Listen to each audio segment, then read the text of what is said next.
touch. The midnight sky is sharing this space with us.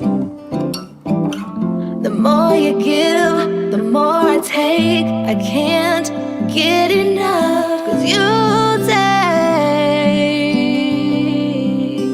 my anxiety. You take it away. And you place me in your heart.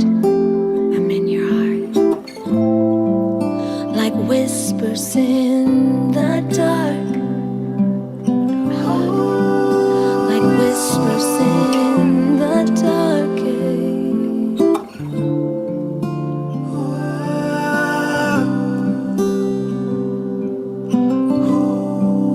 Like whispers in the dark. Whisper. I've had lovers in the past, wondered why they never last. It's the key for me, you hold it tenderly in your hands. When we make love, it was already planned, like footprints in the sand. It's in the sand. 'Cause you take my anxiety. Take it away. And you place me in your heart. It's in your heart. Like whispers in the dark. Like whispers in the dark.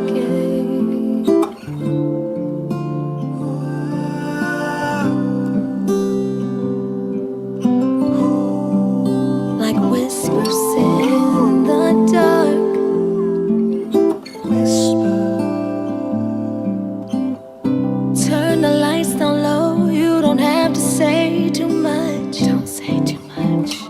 Intimately yours, I can feel your words with one touch. The midnight sky is sharing this space with us. It's in our hearts. Like whispers in the dark. I love you. Like whispers in the dark. You mean so much to me. Whispers in the dark. Marry me. Whispers in the dark. Whispers in the dark. Forever.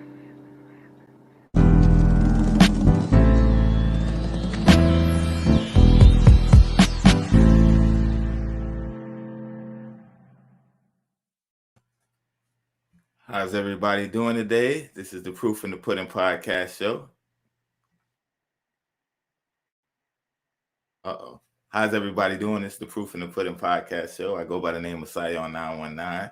I'm very excited about today's show. We got Janet Nichole in the building.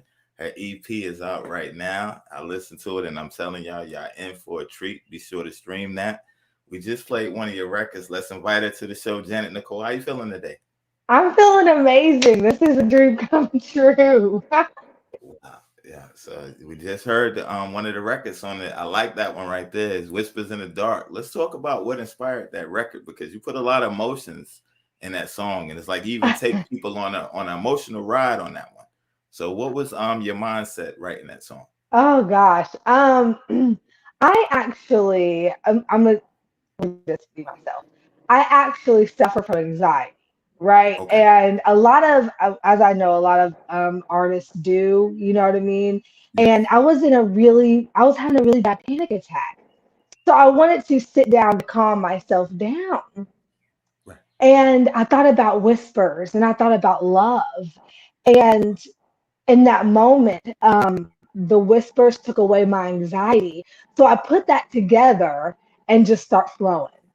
And then it just all came together. And then that line that I say, my anxiety, You know what I mean? And it just Right. really came together. But it's a great record, and to me, it's a love song. You know what I Definitely. mean? It's really intimate. It's very personal. I've experienced it, and it came from love. It came from my heart. It came from me. Wow. And that's the thing. It's definitely, you can tell, like I say, you take people on an emotional roller coaster on that one. But it's like even down to the layers in your voice, the textures you use, then even at the end where you're almost even whispering, all the way to the Yeah, lead up. Then yeah, it's get more serious. It's like, to marry me at the end. It's like at first it's yeah, like, it's building. So did you yeah. perfectly do it that way, or did it just organically happen, or was that your goal going in? I think it was organic. The universe did it. Right. Right. Literally, I came in with some lyrics on paper. We went to the studio, and I mean, literally, and there wasn't a dry eye in the studio that day. Everybody was like, "This record is so good." Right. Everybody, from shouts out to G LeBeau and Jazz LeBeau. He put his Salute. candy on it, and he did his thing to it and made it sparkle. And then the back vocals are him, and he just Wow. like really made my lyrics come alive. And that song is just it's beautiful. And I've had people tell me like, I'm gonna get married to that song, and like to Right. hear people say that, it's like, you know what I mean? That's wild, you know? Wow. So, okay, let me ask you. Okay, so it goes from your head with just a thought. Now you're in the studio, you go through the process. Now the song is out. You're affecting people, and you say, now you have people even saying, I want to get married to the song. How does that feel from a thought just through an expression to know that, like, yo, people would want to give like their life? This is like our song. We got married to this song. How does that feel as a writer to you? It's I can't. There's no words. There's Right. no words because literally this. I'm very vulnerable. I'm an extrovert, okay? I'm not shy. I'm very open. I'm a people person. I'm a butterfly. But when it comes to my lyrics, I get very shy and very vulnerable because it's so personal. You know, Yes. when it's just you and the paper. You know, I like that. I use paper pen. That's how I write all my lyrics. Right. And it's just me. And then when you share that to the world, it's very, very touchy and tender. So when it comes back, the feedback's like, oh my God, that's how I feel. It's unbelievable. I can't even put in Wow. words. And I'm a talker, and I can't even put in words Right. how that actually makes me feel. It's a wonderful feeling. I definitely can relate to that. It's like almost like overwhelming at times. Yeah, So very. okay, so let's talk about when you were recording the EP. Was this one of the earlier songs or towards the end? And when you were recording this song, how far were you in the project when you recorded the Whispers in the Dark? I think Whispers in the Dark was before the last song. The last song we did was Sesso. So Okay. Whispers in the Dark was right before that. So I'd already like put down all my other songs and really went into, you know what I mean, my happy. But see, this was the first time I ever was in an actual studio, like a Right. real deal. I mean, I've been in multiple home studios. Shouts out to home studios because they get it Right. together and they do their thing, you know. But to actually be in an actual studio with all the equipment and hearing yourself and all this stuff, it's actually hard for me to record in the studio. Wow. I rather live sing. I rather just be live with the beat and just me. But I got taught how to be in the studio. So Right. it was magic. The whole experience was magical. I wish I could be in the studio right now. Like Right. it was magical. I can definitely understand that. So let's take the people that may not be familiar. Let's take them through the process, right? So it's like you decide you're gonna come up with an EP.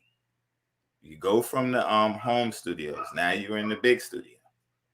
What's your mindset? Are you nervous? I know you say you deal with a little anxiety. So going into the studio for the first time, knowing, okay, we're about to work on a project, or did you go in, we're just going to record a record? Or did you go in the studio knowing we're about to start the process for the EP?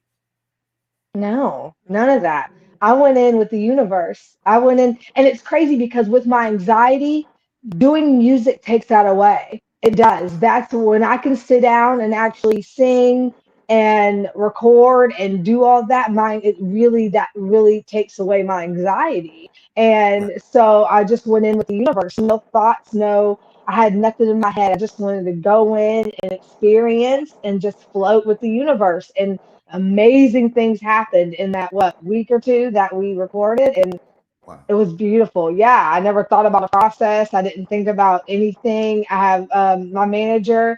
She was like, "I'm going to get you an EP," and I'm like, "Yeah, right."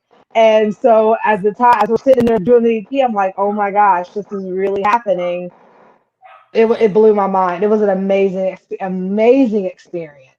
I can only imagine going from, being a writer to, performing, you're doing songs to actually now working on a project.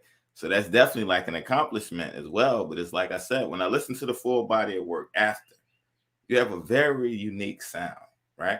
So let's start in the beginning of the EP. Do you remember the first song that you recorded when you went in? Yes, Vampanculo. Wow.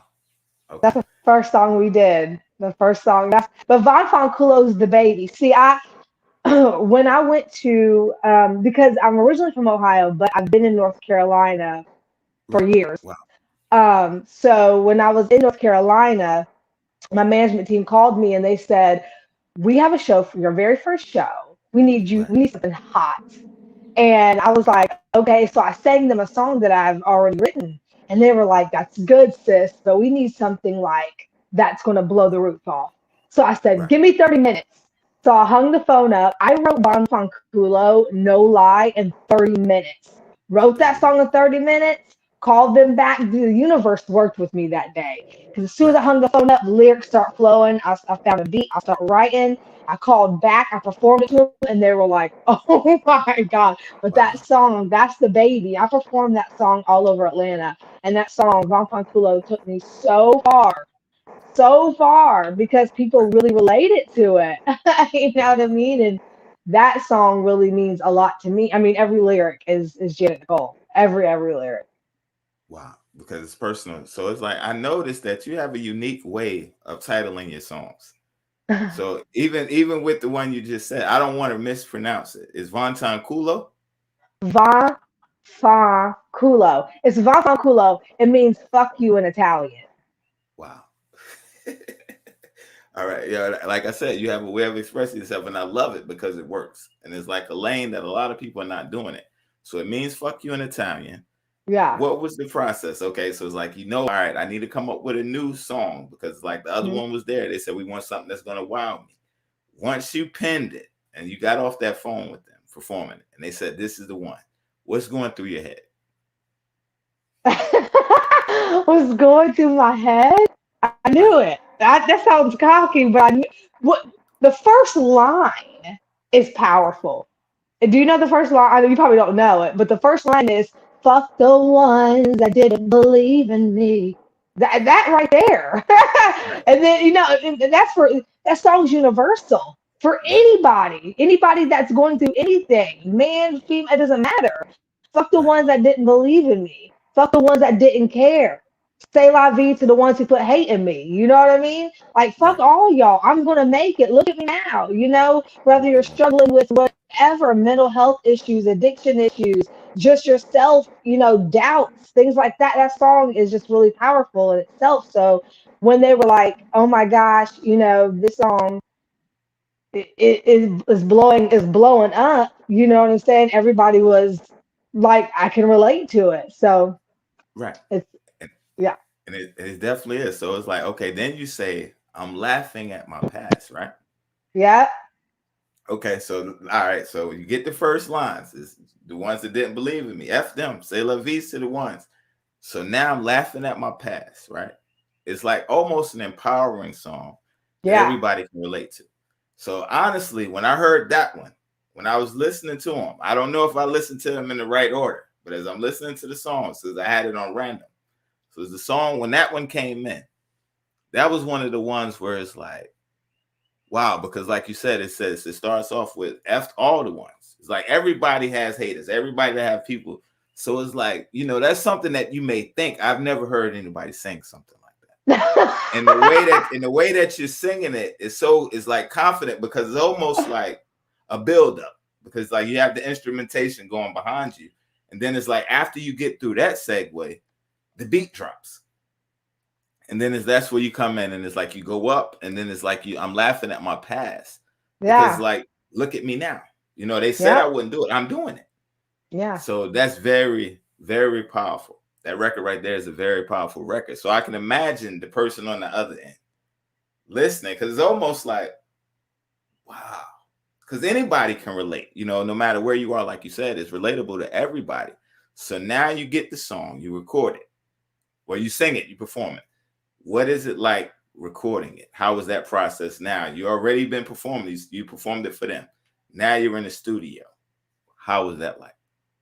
Oh my gosh, that was the first song I recorded, and Right. I flew. Like I said, studio is very technical. It's to stop and to start and try that line again and do this line again. And how about we do this line this way and and I'm just a straight singer. So when I went in, I literally sang that song from start to finish. And they were like, we think we got it. Like literally one Right. take. And then, I went in there and added my little, what do they call them? Ad libs. And then I Right. did my little stuff. And then Gila Bo went in with his candy, as he calls it. And it came to Just be Von Fanculo. and it gelled together, and it's definitely a powerful record right there. And I definitely understand why y'all been performing it, because like I can imagine the crowd's reaction. You come out here, they're looking at you, So it's like, all right, you're a woman, you have this beautiful look about you. You know what I'm saying? You're a grown woman, so you carry yourself with respect. Now the music starts. You get on the stage. This comes out of your mouth. What is the crowd normal reaction Oh, when you it's do that? that is my favorite part of performing Von Fanculo is because of the way I look, and usually I'm Right. dressed and stuff. Well, I have my own style, but I performed it at the ATL award ceremony they had, and I had on this prissy outfit, and I get up Right. there and I was like, fuck the ones who didn't believe in me. And the whole crowd turns around and is like, what? And Right. then after the second line, fuck the ones who didn't care. And they were like screaming like, yes, fuck you. So they get really excited. Like Right. they get excited. Like I've always wanted to say that, but I couldn't. Now somebody's saying it for me, Wow. Wow. That's one of those records where it's like you riding down if you can sing or not, you're riding in your car, you turn it up and you just letting it have it. I don't know if I can confidently sing that publicly. I can't sing for one. I definitely don't think I got the confidence to stand out there, but it's like it comes together. I seen the video. You did have on like a butterfly dress on the one I seen. It was like a black Yeah. top, white. And I'm Yeah. like, and I'm sitting again, like, yo, okay, let me see. And then when you did it, I'm like, I can just imagine how blindsided that crowd was, especially if they wasn't familiar with you. Like this is their first Yeah. time ever seeing you. Yeah. That's right there is priceless. Them faces, if I could be a fly on the wall, just snap a picture, a selfie of their faces once they hear Yeah. those lines. And that's awesome. So it's like, okay, now the song is done. He puts his touches on it. They do the playback. What are you thinking? She's alive. She meaning the song Right. is alive. Like I cry, I literally cry throughout I'm gonna cry on this show. I'm just letting you know, Wow. I'm a crier because it means so much to me. And dealing with anxiety and mental health issues, and Right. like a lot of people out there, it's really hard to believe in yourself and keep pushing through the hard days that you feel like you can't get out of bed and you feel like you're not going anywhere. And then like randomly, I'll have somebody message me playing my song, like, your song's really making me feel good about today. And that lifts me up. You know what I mean? So Right. it's, it, it's just unbelievable. It's really unbelievable. That's an awesome feeling right there. So okay, we're in the studio process. So you get the song, she's alive, almost like Frankenstein now. Yes. These are my emotions, these are my feelings, these are my thoughts. Now it's manifesting. People relating and saying, yo, you speaking to me, you speaking for me.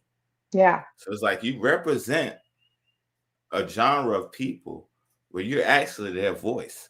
So it's like the universe gives it to you. You're the instrument. Now it's alive.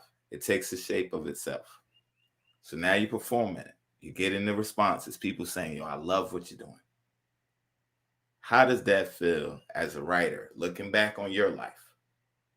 I'm not sure if you always knew, yo, I'm going to be here one day. Sometimes we find ourselves somewhere different. But I'm pretty sure looking back on your life, it all made sense at that moment.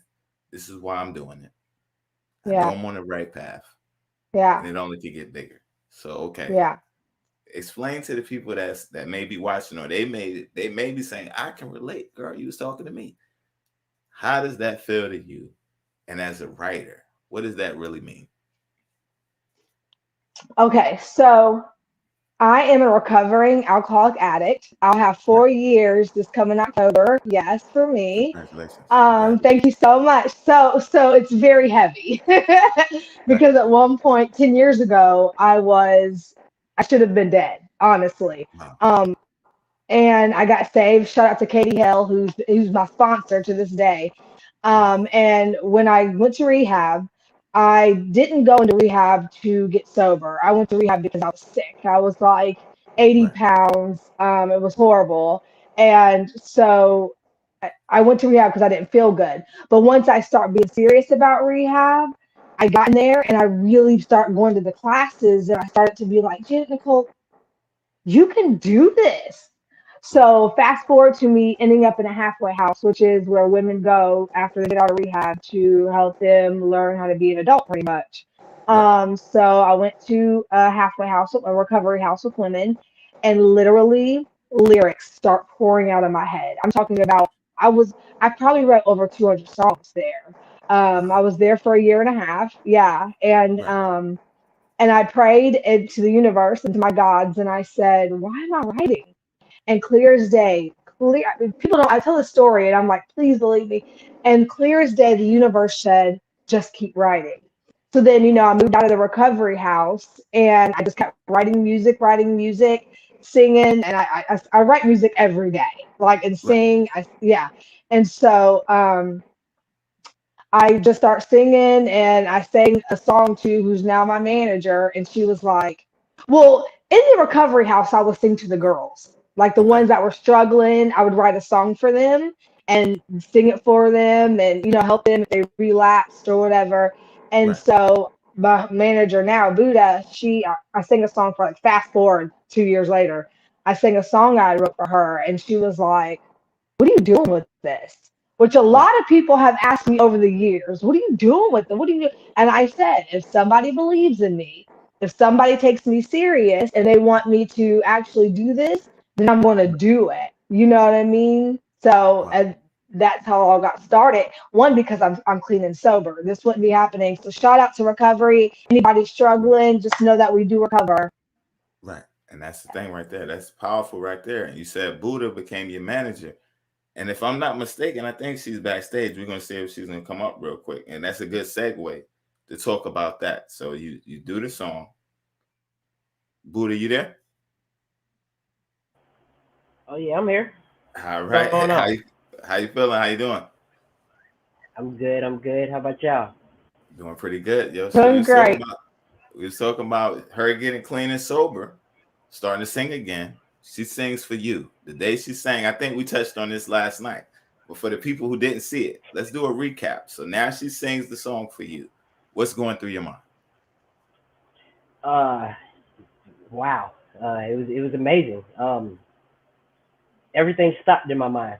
It literally, I said to myself, self, you got to manage her. And then I asked her, are you serious? Are you taking this seriously? Like, what do you want to do? You want to do music?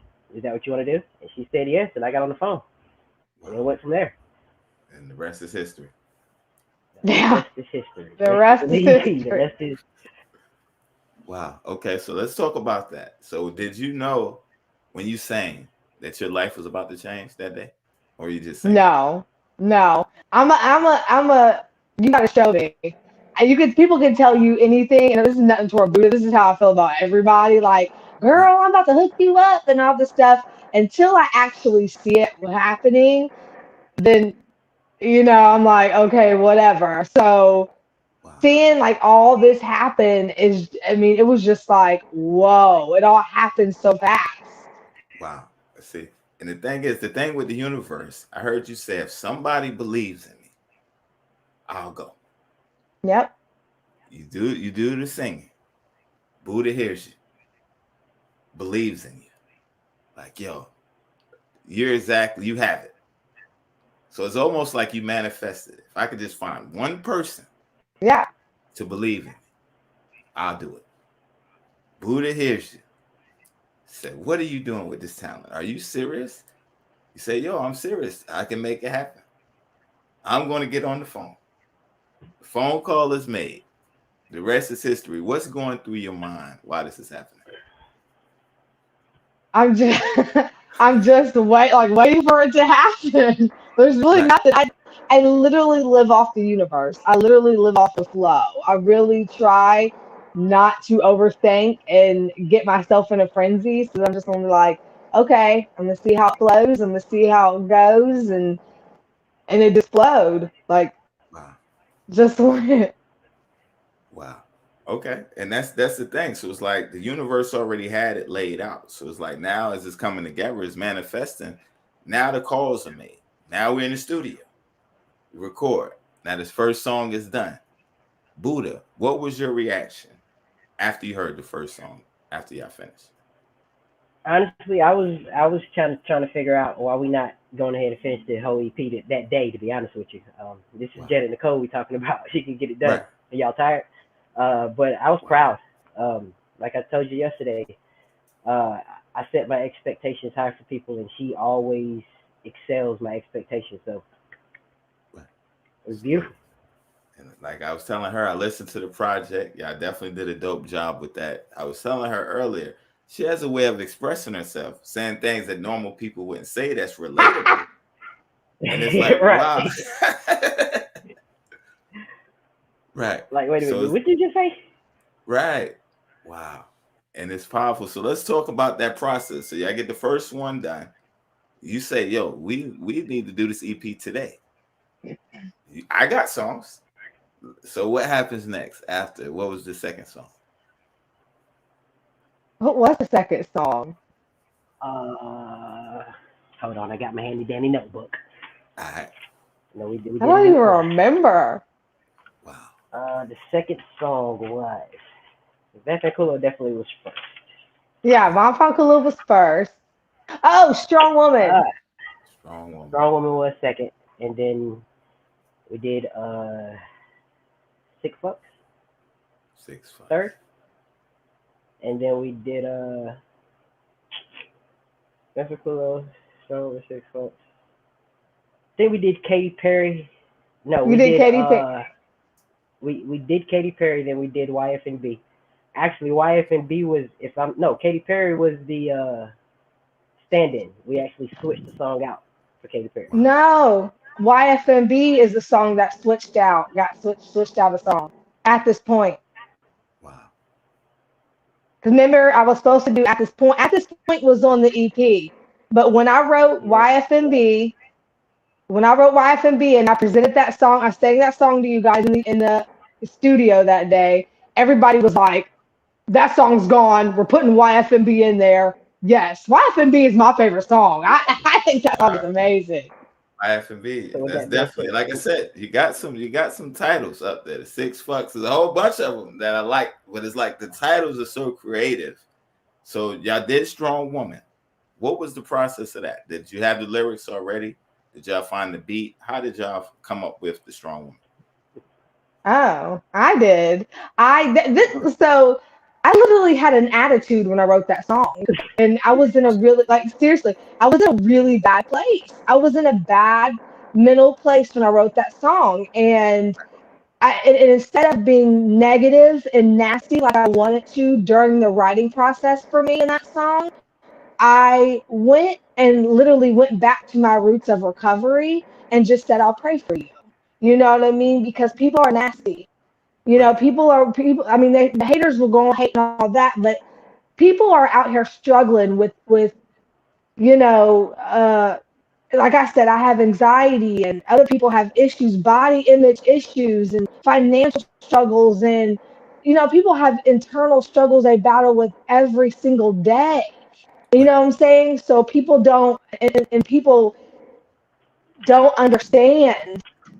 I don't know if they don't understand or they just don't care that people go through things. So Right. strong woman it could be strong man, strong woman. It's for the people that are like, you know what, I'm strong. I could have said fuck you, but I'm gonna pray for you. I'm gonna pray Right. for whatever you're going through. I'm gonna be stronger than you. Go through my own battles and still pray for you. You Right. know? Right. And that's the thing right there that's so relatable because like you said, it's like the world is nasty. You're going through stuff. There's a lot of times where it's like we're ready to let somebody have it. But it's like, you know what? I'm gonna be the bigger person. Yeah. So in that song, it's definitely relatable.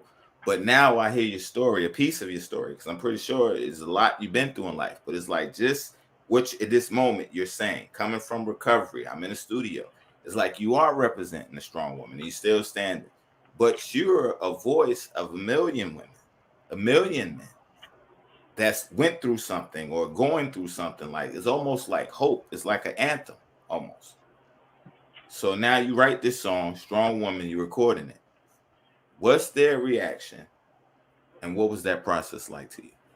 Oh my gosh. So I shout out to Tina B and TLA. I sang that at a fashion show for TLA, Tina Bridges. And she, every time I do something around her, she's like, can you please sing Strong Woman at her functions because it's so powerful for the women, but I also want the men to know that it's for you too. You know what I Right, mean? It's for everybody. So seeing the women that I look up to really relate to that song, it's like I said in the beginning, speechless. I have no words. right. It's magical. It is. It's almost bigger than you. So Buddha, what was your response? What was your reaction once y'all finished the Strong Woman? Uh, I was impressed, of course. Strong Woman is a very, very, very strong song. You know, it touches a lot of people. Like you stated, she got away with words. Right, And when she puts those words on paper and puts them to a beat, it's a whole different feeling, a whole right, different level of music to me, right, at least. But watching her perform it, watching the crowds, I make sure that when I'm recording it, I get the crowd's reaction. They go crazy. They feel it. right. And that's the Like thing as soon as the because it's beat so drops, they're ready. soon as it drops. As soon as the And beat drops, they ready. that's the thing because it's so relatable and it's so well put together. It's like it draws you in. It's like by the time you start hearing the words, it's like, this is me, or I've been there before. Even if it's not this moment, I've been there. So it's like the thing is, it's like I was saying in the beginning with your sound, you don't have a typical sound where it's like you may hear a song on the radio and it feels good for that moment. We're talking about real life issues. We're talking about real feelings. So it's like it makes you think. So it's like the first song is the one that's like people want to get married to, the whispers in the dark. Then the second one is almost like, everybody has the haters, right? So it's fuck y'all, look at me now. To, the strong woman is like, we all been through something. It's almost encouraging. So it's like, it's you're writing with a purpose. It's not, you're just not writing songs, just throwing, I just want to see what sounds good.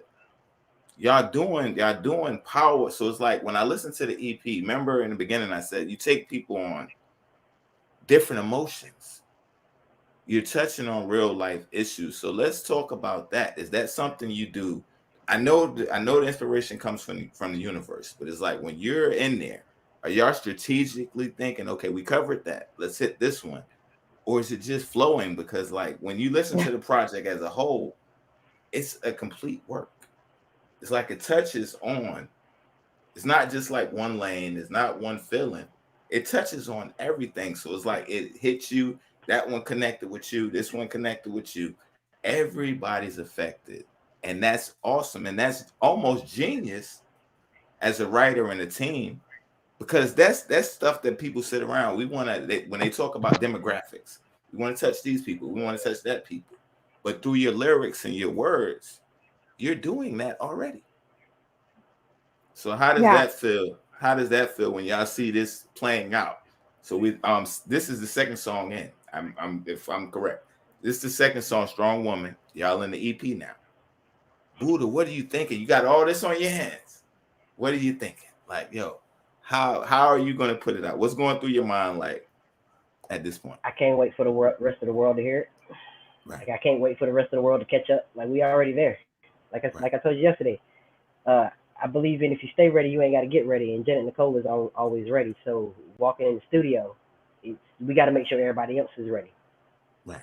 because she's already ready. And she get in the booth, she pulls out her pad. Sometimes she doesn't. And I'm impressed. You just wrote this. You memorized it already.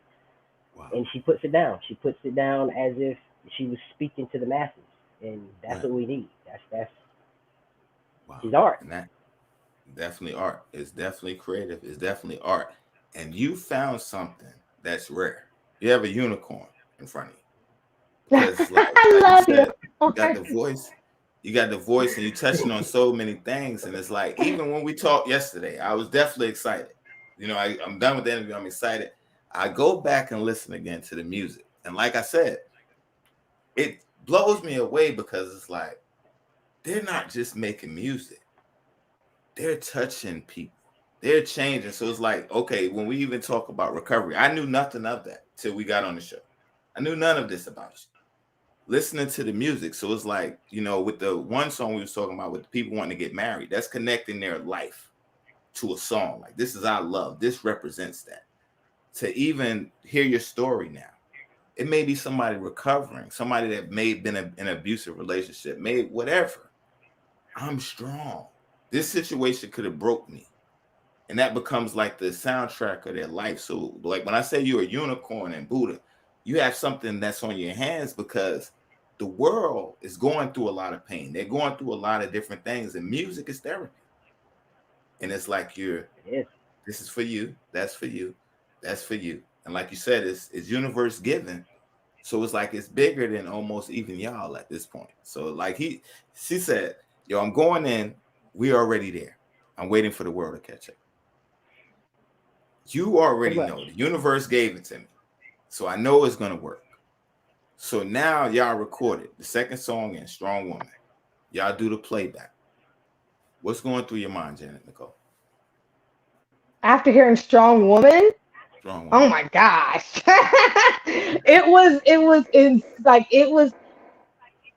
like I said, I was in a very bad place mentally when I wrote Right, that. So being in a good place and hearing it is like, yes. Yes, I'm glad that I was in that place when I wrote it because you can hear it. You know what right, I mean? Through every lyric and how I went about it. So when I heard it all done and mastered and everything, it was just like, yes. Like the other day, I was like, I want to hear Strong Woman, just me in my right, own song. You know what I mean? Like, I need to hear that song today. You know. right. So I get a lot of women that message me about that song. A Right. lot so far. Yeah. Wow. It's powerful. And the thing is, being an artist, and I'm pretty sure y'all both can relate because it's like not only are you expressing yourself, this is things I went through. I'm not telling you what I heard. I'm not telling you what I seen. I'm telling you what I went through. So when you're penning this out, you say you go in, you're in a low place, but you're giving people empowerment. One Yeah. thing as an artist, they go through people that's not creative, they'll never understand. But it's like you go through your most pain to make other people feel beautiful or to make them feel stronger or to Yeah. make them, but they don't know the back. What is the artist really going through? It's like a lot of Yeah. times artists, there's a lot of pressure, a lot of things they're going through to make this beautiful music that people connect to. Yes. As an Yes. artist, how do you stay focused? Because and how do you stay strong through those processes? Because it's like almost like I'm going through it, but it's bigger than me. It doesn't feel good. But on the other side, like you said, looking back at Strong Woman, I'm glad I was there. Because if I Yeah. wasn't there, I couldn't have wrote. It wouldn't have been real. It had to hurt. I had to go through that so that I can, capture Yeah. this moment, capture this pit. Because it's like when you're singing and they're listening, they're feeling emotions. They're on these certain thoughts coming to them. They're in their life. You're channeling that through listening or the way you sing a note or the music arrangement. It takes them back to this is when it happened. This is when the pain. So to be able to creatively capture that and put it in song mode is, people don't do that. People, is this, I'm singing a song and it sounds good. It feels good. But you're almost like what's a good word I can use? It's kind of therapeutic for them. Yeah. and they don't know about the pain you're going through. On stage, you got the big smile, you glamored up. They don't know after the song is over, this is what I'm dealing with. Yeah. So when you come on platforms like this and you share your story, it makes even more sense. And it's like, this is why, what she said, this is why the world has to catch up. It's almost, it's like I said, you come on stage, they see you. They're expecting one thing. This comes out like, whoa, oh no, this is serious. It's almost your testimony as well. So it's like, when the music is done, you see this, but you don't know the walk. You don't know what went, because they don't see your scars. They don't see the pain. You're not walking around with anxiety on your face. You're not walking around with I'm distressed. You're not walking around with I'm this broken. People see strength, they see perfection, they see grace. That's a skill in itself to be able, I'm going through this, but the show must go on. I'm feeling this pain, but I'm going to turn it into beauty. Yeah, that's a powerful thing. And Buddha, how does that feel? Because I'm pretty sure you see the behind the scenes. You see those moments. How does it feel now Yeah, looking man. back to Listen. see? Honestly, like she spoke on earlier, mental health, dealing with anxiety is a lot. It's definitely a lot. I found that watching her go through her process, I felt bad. And I had to understand it completely from her point of view. Everybody goes through their own mental situations, but I had to take a moment Right. and actually pay attention to her mental situation and see where I could help her. Stuck because it's like I found that when you're happy and you know it, you're clapping your hands, you're writing this great music, it's awesome. Right. But when you're in that dark place and you're depressed and your anxiety is going crazy, that music that you write is so freaking awesome that I want you to get out of this funk that you're in, but I kind of want you to finish this song first, and then we'll work on whatever it is that we need to do. Right. So I had to watch her go through torture to get this diamond out. Was it worth it? Right. Yes, it was worth it. Because 20 years from now, she's still going to be Janet Nichole. She's still going to be running through the world. Her music is that's the whole purpose of what I'm doing here. Right. I'm not assisting her. So next year she's not doing music. She just got this one EP. No, I'm doing this because when we leave this earth, Right. her legacy is still gonna be played. It's still gonna be. Right. She's gonna be a oldie but goodie in Right. 50 years. You see what I'm saying? So Right. it's hurtful to watch. It's helpful in our art, if that makes sense. Definitely.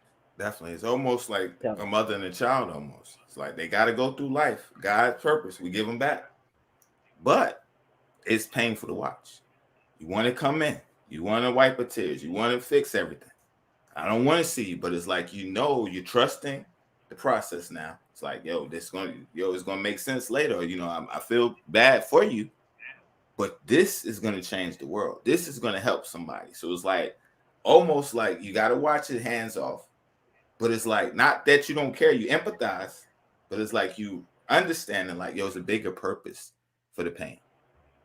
There's a bigger yeah, purpose for it's the definitely a bigger purpose. It's just it's hate. It's just strong to watch. Like it's like you can't do anything about it. right, No matter what you need, what can I do? The best thing that I could do was hand her a pen and pad right, and let right, her be with her microphone and whatever YouTube beat she wanted to find. That's right, the best that I can do at that moment. And when she got done and she relaxed and we went back and reread and I heard and she felt better. I got it out. And right, that's when I realized, okay, so this anxiety that you have, it comes from greatness. Now, it might come from a lot of different things in your past, but right now, how I'm looking at it universally, it's forming your greatness. And the moment you finish writing, the moment you finish getting it out, it's done. So wow, I kind of felt like after like the third song that she wrote, this is a this is like a path. This is what she goes through to get this out of her. So I have to right, let her go through this and just be here when she says, "Hey, I need this." All right, boom, here you go. wow. And that's the thing, as you saying that, and I'm sitting here, it's almost like a mother giving birth. It's like it's painful, but the moment she holds that baby, it's over. It was worth it. It's like, yo, that 9 months, these stomach cramps, I'm ready to get this joke out of me. Now you give birth to it and you hold it. And so it's like, even with the situation, like you said, with the songs, once they're done, and she hears it back, smile on her face, like, yo, it's alive. Smile on her face, tears on her cheeks. Yeah, Wow. pretty much what it is. She's in a whole different place. It goes from, do I need to make sure that she doesn't have a knife under there to stab us all?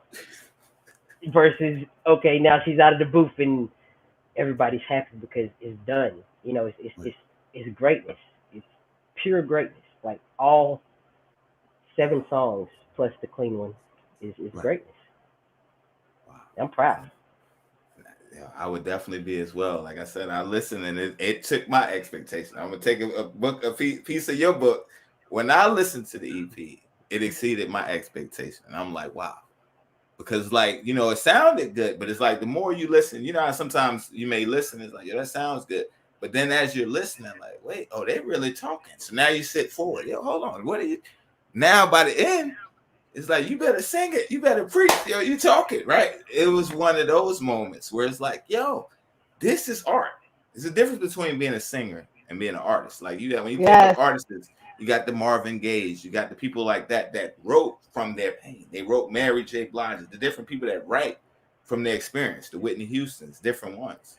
Where it's like they put out beautiful music, but when you hear their story, it's almost heartbreaking. Like, wow, and they went through that. It's the same thing when I look at you, but it's like a modern day version of that. So it's like, after the 3rd song, what came next? Katy Perry. Katy Perry. Yeah, actually, that was the insert. Katy Perry, and that was we're adding this to the EP. It's not a question about it. We're not going to switch anything out. We're just going to add it to the EP and let it be. But y'all want to argue about it? We can argue all day. Right. But you know, I had a listening party in, was it January? January, I had a listening party, and I sang 15 songs that I wrote myself. Right. And when I got to Katy Perry, I was okay. So I prayed, and I said to my universe and my gods, I said, if this is truly my time, if this is truly me about to let the world hear me, I need a song about LBGT because that's me, you know? And as being an out loud, proud pansexual / lesbian, I wanted a song that really gave it. You know what I mean?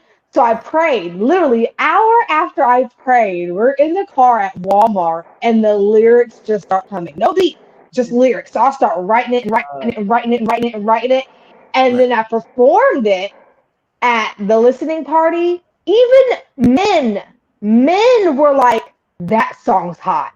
My little brother in Ohio, my younger brother, I'm not little anymore, he's 33.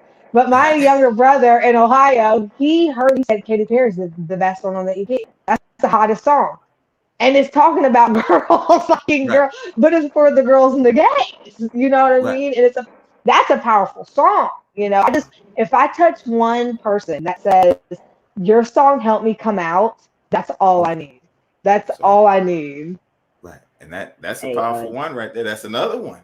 You look at the title, you're not thinking. It's one of those ones that you're not expecting.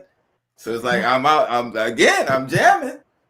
I'm going. My feet getting wet. Next thing I know, I'm knee deep in.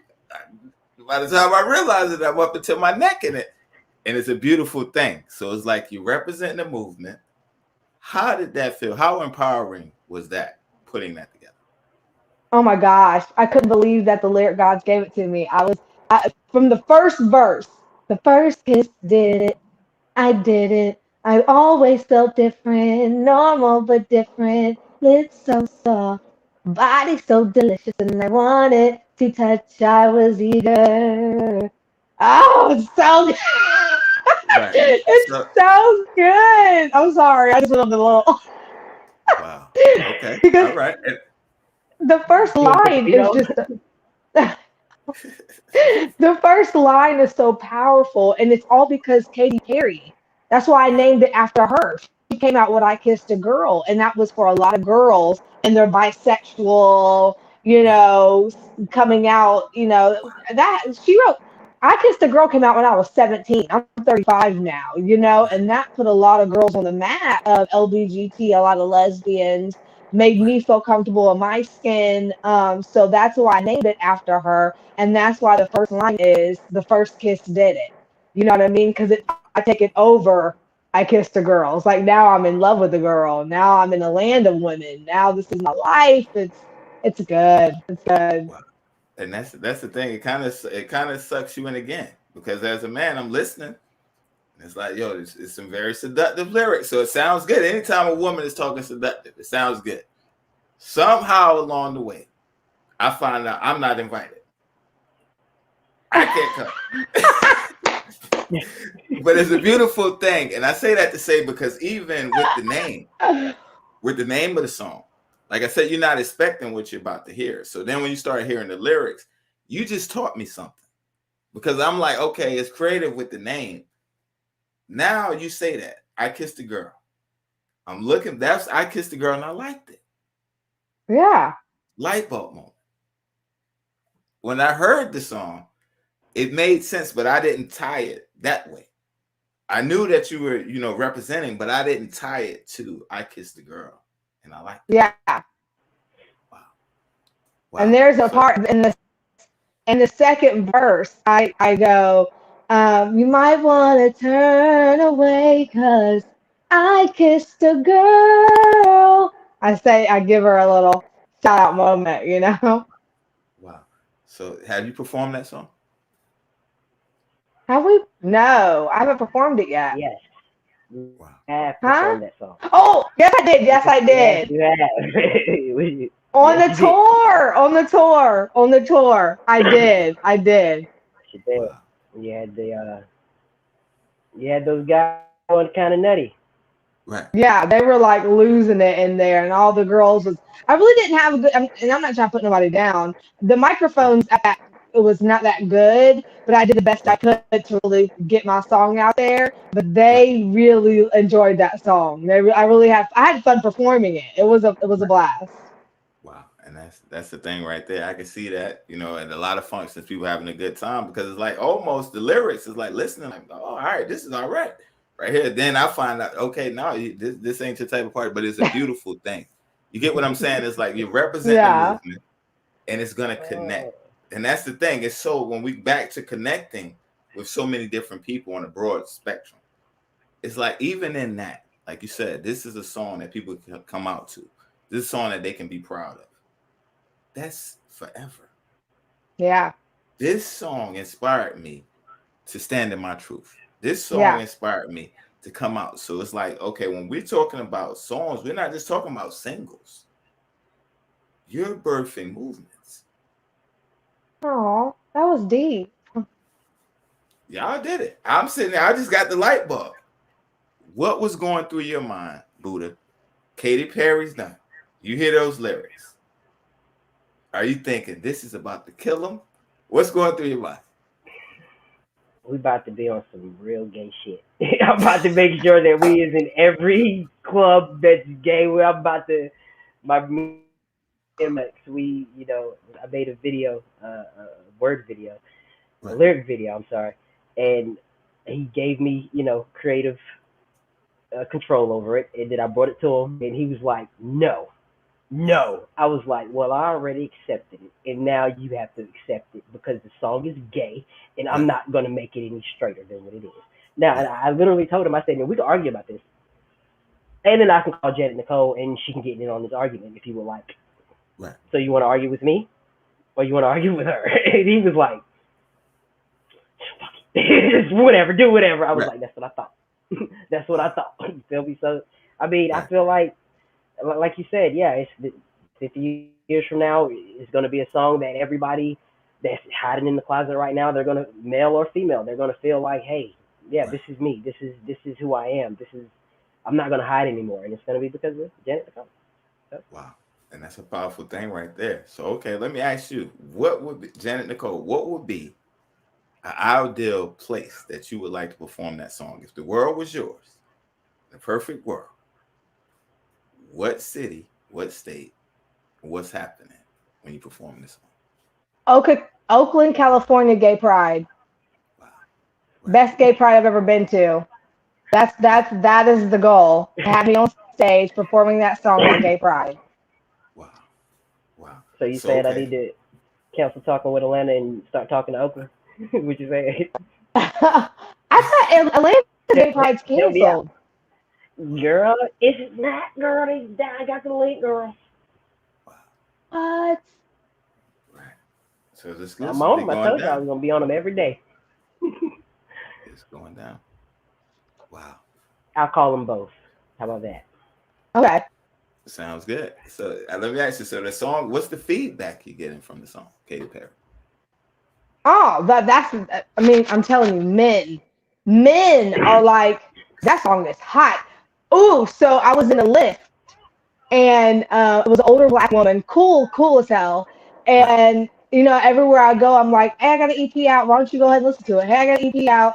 So I did her. I told her, and she listened to Katy Perry as we're in the lift, and Right. she goes, my daughter's gay. She would love that. And it's so wild. How I would have never known. You know what I mean? And she was, I mean, literally this older black woman, and she was like, this song, we need to get this song out. If I can help you get this song out, we need to get this song out. So even Right. touching her, you know what I mean? A straight older black woman with a gay daughter, it was awesome. Like, Wow. yes. And that's the thing. It connects with so many people on different levels, and it's like it's powerful. It's like I'm gonna Yeah. tell you now. It's like it's powerful. So it's like even with the 7 completed project, the 7, it's touches on everything. So it's like it ain't too much more we can do. Now we just showing off. It's like we winning by 100 points. Anything more is just the other team ready to fight. That is no fair. You did your thing. I'm definitely excited about it. So it's like you do Katy Perry.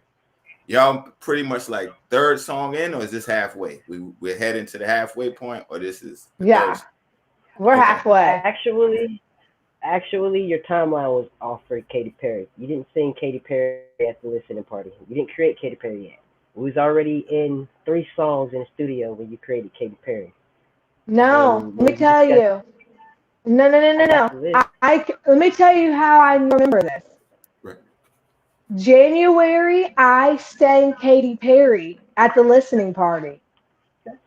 Wow. You know I got the paperwork, right? Listen, I sang Katy Perry at the listening party when G LeBeau, Jazz LeBeau, and Jay, All Access Jay was there, and they were like, "We need that on the EP." I'd already wrote that song before the listening party in January. All right. You remember? No, do you remember? I remember. You right. All right. I remember. I got the paper right here. I Yeah, remember. I sang Katy Perry at the listening party. You Okay. right. But we didn't pick it for the EP until Access J came and said, "Hey, look, we need to do something. We That's need to add this." right. That's Right. We right. didn't Then they pick were it like, for we the got EP. it. Right. Then they were like, We we gotta have to put add it. that on the EP. Wow. So Yeah. that's the thing. The paperwork keeps My everybody bad. You're honest, right. and that's the thing. So y'all both right. Absolutely. 2 heads are better than 1, yo. And that's the thing right there. So let's talk about that, yo. How did that feel? Access J saying that got to be up. It blew my. I literally kept saying, "Are you serious? Are you serious?" And he was on the microphone, and he was like, "Yes, that is a hit." From the back of the room, he was like, "That is a hit. When did you write that? That is a hit." And I'm like, "Are you serious?" Just hearing people say that's a hit, or like wanting to hear it over and over again is. I have songs right now that are sitting in the vault that like my management team are waiting for me to release. Like they're like, we cannot wait till you release this song or this song. I mean, I Right. have hundreds of songs. This we just narrowed it down to this 7. I Right. have hundreds of songs that are in to me. Because there's Wow. 3 songs that I already got my album that I want on. Like, Wow. I'm already ready. Right. So, okay. As an artist, that leads me to this question right here. And I'm pretty sure y'all both can chime in on this because it's going to be two perspectives. As a manager perspective, then the artist perspective. As artists, we create, right? We connect to every song, right? But it's like now we're pushing the EP. Buddha, you just heard. She said, I'm already into the album. These 3 are going, right? But we focused on the EP now. As an artist, sometimes we always creating. So it's like, okay, we give birth. It's like you're ready to give birth to the next thing. But we got to push this EP. That EP may last for hours. Some artists will say, I'm tired of performing this song. Do you have those moments where it's like, I want, not that I'm tired of performing my song, I want to perform the new stuff. And now Buddha's saying, yo, we got to stay focused. We got to push the EP. Or is it like, you don't run through that? I know when I was an artist, I always wanted to perform my new stuff. And people like, slow down. You got to work the record. It's already out. Do you run into them problems as a female artist? No. I love performing so much. I'll do Von Funkulo 85 million times. I'll do it as much as the people want it. I'll give it to them. Because I'm here for the passion of it, you know? So if they're like, I want to hear Strong Woman 80 times, or I want to hear Katy Perry, if I want to hear Von Funkulo, then I'm going to do it and do it and do it. I do get excited because I do have good material, but I'm also here for the people and I want to give them what they want. You know what I mean? Right, right. And that's the thing right there. So that's the mature artist right there, because a lot of people, they want to rush to the next one. We touched on that yesterday versus working the project, building the project, getting out there. So it's you have the mindset already. I'm gonna give them what they need. So it may be a crowd where it's like they may be dealing with anxiety. I got something for you. It may be a pride concert. I got something for you. So it's like you don't mind switching it for the fans. They want this. This is what I'm gonna give them to. A lot of people they disconnect with their fans because like this is what I want to do, and they forget. Yeah. So that's definitely a wise move as an artist in the game right there, especially on the EP, on the first release, to already have that in mind. Like, yo, these is connecting with the artists. I'm gonna give it to them. So okay, so we do that one. The Katy Perry. What happens next? What happens after Katy Perry? Katy Perry. After Katy Perry was, if I'm not mistaken, it was Sesso. $6. That song was last. Wow. Sesso was $6. last. Yeah. I thought $6 was before Katy Perry. Well, either way, it was $6 and Katy Perry, but then $6 happened. $6 happened wild. That so are we doing six? Are we talking about $6 now? Yeah, we're talking about $6 now, right? Okay, so I love telling a story. So I'm sitting. So you know the CEO is Young Lex, and his wife is Lady Lex. Shout out to them. So Young Lex had a beat playing in the lab, and me and Lady Lex were on the bed, and we're just hanging out, and I start writing a song. Just lyrics start flowing with the beat, you know. And I looked at her, and I was like, I can't write this shit. And she was like, sing me the first line. And I was like, they're not ready for this. And so I sang her the first line of it, and she was like, write that shit. Wow. Finish Right away, it. like, And so yes. And I was like, are you sure? Because I'm not scared to go there. I'm not. I'm not scared to say what people don't want to say. Like, I just want to be myself. And these are things that are in my head 24 hours a day. If I can't say them, then I'm going to sing them. You know what I'm saying? And the whole point of $6, it's a twist on, it's a play on a song. Because I start off saying $6, fake love, lying on your pussies and dicks, huh? The whole point of it is to break that. That's why the chorus is, I'm breaking generational curses. Because to break all of that same, just like me, you know, I didn't grow up with my birth mother, right? but I grew up with I grew up in some weird family. And so that I had to break the generational curses from that side of my family and Right. also my birth side of my family because I grew up with two addictive parents. You know what I'm saying? So Right. me being an addict, I just got that from mom and dad. You know what I mean? So Right. I broke that generational curse when I got sober 4 years ago. You know, Right. and I want that to continue. I want people to understand that you can be strong enough. Sorry, I cry all the time. It's so No, I passionate. mean But it's I personal. want people, I'm so sorry. I do this You fine. every interview. No, you fine. I, You fine. I want people to understand that it's hard because when I was drinking and partying and doing whatever, God knows, Right. I didn't care. I didn't have any responsibilities. I didn't have anything. You know what I mean?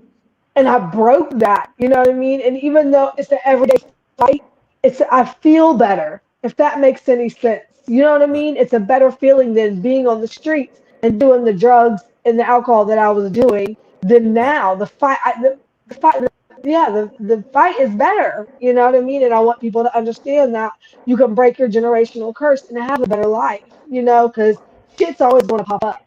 Life Right. happens. You know, and you can do it free from the chains of addiction, of whatever you went through, childhood trauma. That's a big one. You know, people don't understand. I wrote that in the lyrics, you know.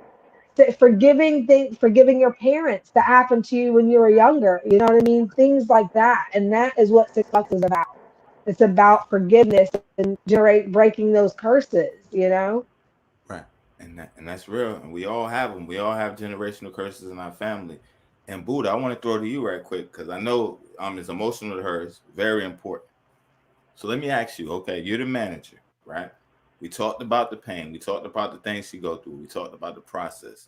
We're in Atlanta, right? So we in the music scene. Y'all doing shows and stuff like that. A lot of stuff is going on.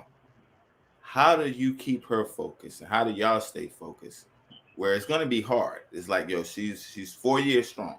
She's made up in her mind, but you're still you're still in the situation where it's like it's around you. How do you keep her Well, focused where it's well, like when you're out honestly, and about? Right. honestly, she keep herself focused. To be honest with you, Right. but anytime she feels anything, she speaks on it to me, and I'm there to listen. I'm not there to Right. judge her. I'm not there to be like, no, I'm not your parent. Tell me Right. what's up. I'll see. What do we need to do? What are you comfortable with?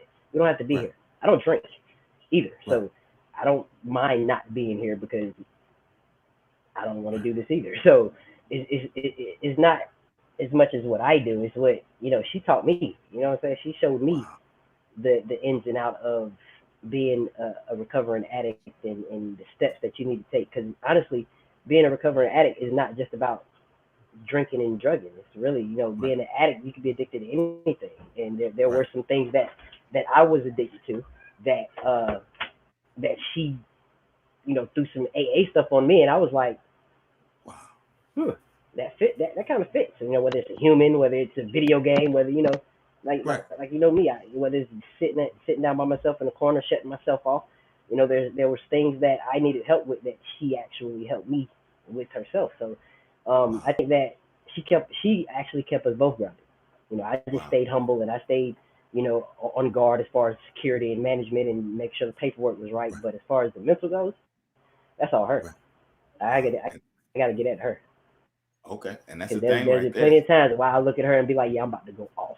And she's like, no, just relax. Can't Right. breathe. Don't do it. Right. Don't. It's okay. We ain't got to do this. But Right. I got to get at her. That's the thing right there. So we were talking about generational curses. So back to you, Janet. You're breaking generational curses with that one. Buddha says you taught her some things. My bad. Taught her some things. So now, okay, y'all both there. So support is bigger than music, if that makes sense. Yeah. Yeah. So it's like y'all both in this area. I'm stronger. I'm gonna help you in this area. This area, I may be stronger. I'm gonna help you. So it's kind of like y'all both. So it's like almost like even you said in that song with the six. six fucks. Whereas like you breaking generational curses over the family, your life. How does it feel on an interview to hear her say, she even helped me break some things in my I'm honored. I give the gift that was so generously given to me for free. I worked my ass off to be the woman I am today. I'm not perfect, you know what I life? mean, but I'm not drinking either. You know what I'm saying? I have a lot of things to work on, but if I can help somebody with what I was taught in the beginning stages of getting sober with my therapy, then I will definitely help anybody I can. You know what I mean? Because a lot of women a lot of women help me, you know what I'm saying? So if I can continue to give those gifts of, you know what I mean, little words of uh, encouragement, affirmations, whatever it may be, then that's what I want to spread. I want to spread love and kindness and understanding. Hands are for love. Right. Wow. And that's the powerful thing right there. So it's like almost a divine connection. It's like, again, Uh, somebody believed in me, she believed in you. Now you get free, breaking curses. I'm gonna help you break curses. So it's like y'all both are benefiting from one another. Let's talk about the connection and then we're gonna jump back to the EP. How did y'all form the bond? Because it's almost like we already know it's deeper than music. It's bigger than money. How did y'all, we know the universe put y'all together. How did y'all form the bond? Because I'm pretty sure it was some tough times, it was some good times. How did y'all gel to the point where it's like, you know what? I know you have my best interest in mind. I know you have my best interest in mind. Because sometimes as an artist, we don't always want to listen. I look at y'all and I see it's almost like y'all knew each other y'all whole life. So how did y'all gel that together? Because y'all complement one another. How did y'all? Because I'm pretty sure it wasn't always that way. I'm joking. I let her handle the music and let me handle the business. And Right. that's what it was. That's It's like I'm not over in your lane. You're not gonna cross over in my yeah, lane. Right. Because yeah. it's literally uh, like I can help her write. I can help her sing. I can do it. I just Right. nah. You're comfortable with that. I'm comfortable with this. This works. Let's leave it at that. Right. I Wow. Yeah. like you just said, listening. Janet doesn't listen. She like it. It's okay. That's what she hired me for. I listen. It's Right. like, bro, you gotta. I'm trying to teach you something, and you're not listening. So when I realized that I was literally talking to a brick wall when I said, "Hey, business," and it was Right. like I'm by myself in a room when I'm talking. All right, this is what we're gonna do. You're gonna do Right. music. I'm gonna do the business part, and anything I need to Right. let you know, I'll send it to you in a text. Okay, that's Right. how it works. I mean, Wow. Yeah. everybody did that. Everybody played their part. Right. And Yeah. that's the thing, and Everybody that's a played their part. beautiful thing. That's a beautiful thing. Even like you were saying yesterday, with your growing up with the throwback entertainment and stuff like that, everybody has a lane. So it's like I'm gonna trust you to do the business. Don't tell me how to sing my songs. Don't tell me I'm control of my process over here. I got the business and it works together. And as long as y'all both playing y'all part, it's no gray area. It's like everybody's handling their business. And it's like, so that was already instilled. So that principle now you're applying it in y'all situation is growing and everything's happening. So it's like, okay, now we're in the studio now. We're 4 songs in. How long had y'all been gelling together? And it's like over time, is like what part in the session? What song was it? Where it's like we're changing the world, and this project is gonna take us out of here. What song and what part of the process of the EP did it click to both of y'all? Like we can do this because I'm pretty sure y'all excited. Yo, this happening. It's happening. When did I'm y'all gonna let you go realize? first because I know my answer. That, right, Go I ahead. already know my answer, Jen. I'm gonna let you go first. Nope. Mm, I'm go pulling. I'm ahead. pulling. I'm pulling age. I'm pulling age rank. You go first. um, Whispers in the Dark. I mean, when I heard that song, it because it wasn't. I love all my babies. I love all of my songs, but of course, I right, love some more than I. You know what I mean? I really, really. But when I heard Whispers in the Dark, it was unreal. Like, literally, I cried the entire session. Like, it was unreal. real. That was a moment of like, this is really could be like, this could actually work. You know what I mean? So yeah. Wow. And it's happening. It's definitely coming together, and it's definitely happening. So, Buddha, what about you? When she sat on my couch in Fayetteville and sung that first song, I already knew what it was. Wow. I already knew. I'm just telling you. Like I told you, I'm just waiting for the rest of the world to catch up. I already knew. Wow. And it's definitely happening. And I definitely see it. I definitely see it. So, okay, we're halfway through the EP. What came after that one? After the Six Fucks? Was it YFMB? It was YFNB because you had to do it twice. And that's another one of those songs right there. That's another You one. had to do it. You had to do it clean. It's crazy because when G LeBeau, you definitely shout out to G LeBeau and Jazz LeBeau. They're amazing people inside and outside of the studio. But G LeBeau, he doesn't curse. So and I didn't know this. I did not know this until Janet was like, "Hey, G LeBeau doesn't curse, right?" And I'm like, "Wait, what? Wow. That's like cool as much."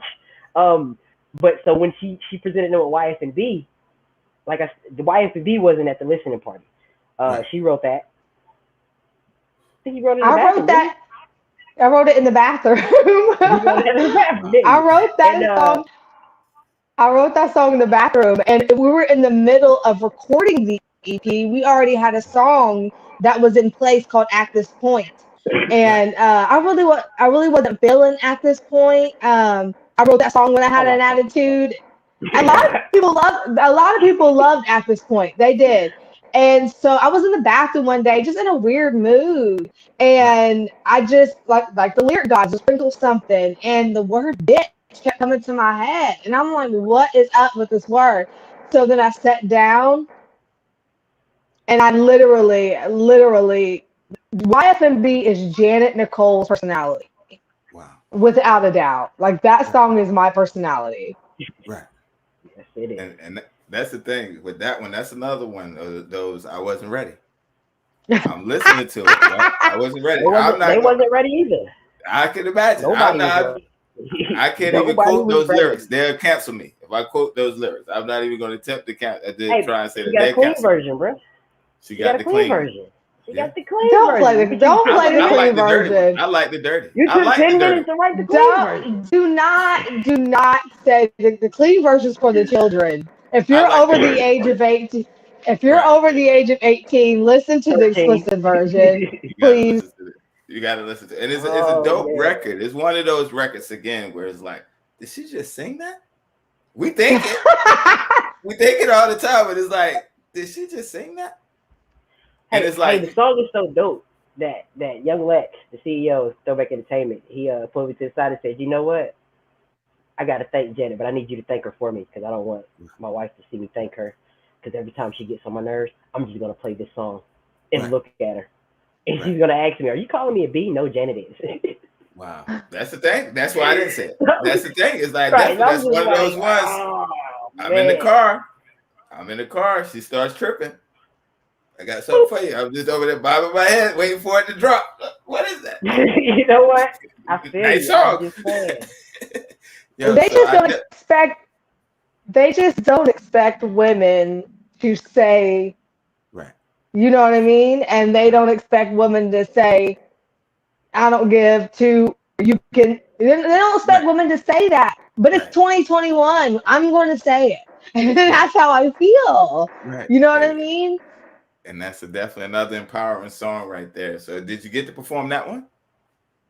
No, I have not performed that yet. I got a guitar for my birthday. So when I learn how to play my guitar, it's going to be, I'm going to play that song and I'm going to perform that song somewhere because that song needs to be heard out loud and proud. Because the woman that raised me, Linda Sue, R.I.P., my mother, the woman that raised me, the part where I say, Janet, you wasn't raised this way. What do you have? I kind of sang it in her voice. So it makes it all so much better that my Christian mother would say, you weren't raised this way. Right.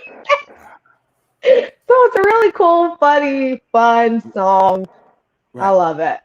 And I could tell you had a lot of fun when you was in there. It was empowering. Like I said, it's an empowering song. And it's like, what inspired that? Like, okay, you're in there and the word is coming to you. She comes out And and says, I got an idea. What happens? yeah, yeah.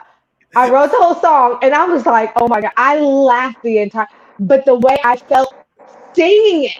So Right. when I walked in, and it just so happens the day in that studio, I forget what song we were recording, but it just so happens that everybody was in the studio that day. Young Lex, my PR Temptation, All Access J, who else? It was packed in there. We were all in there just having a good time while I was recording.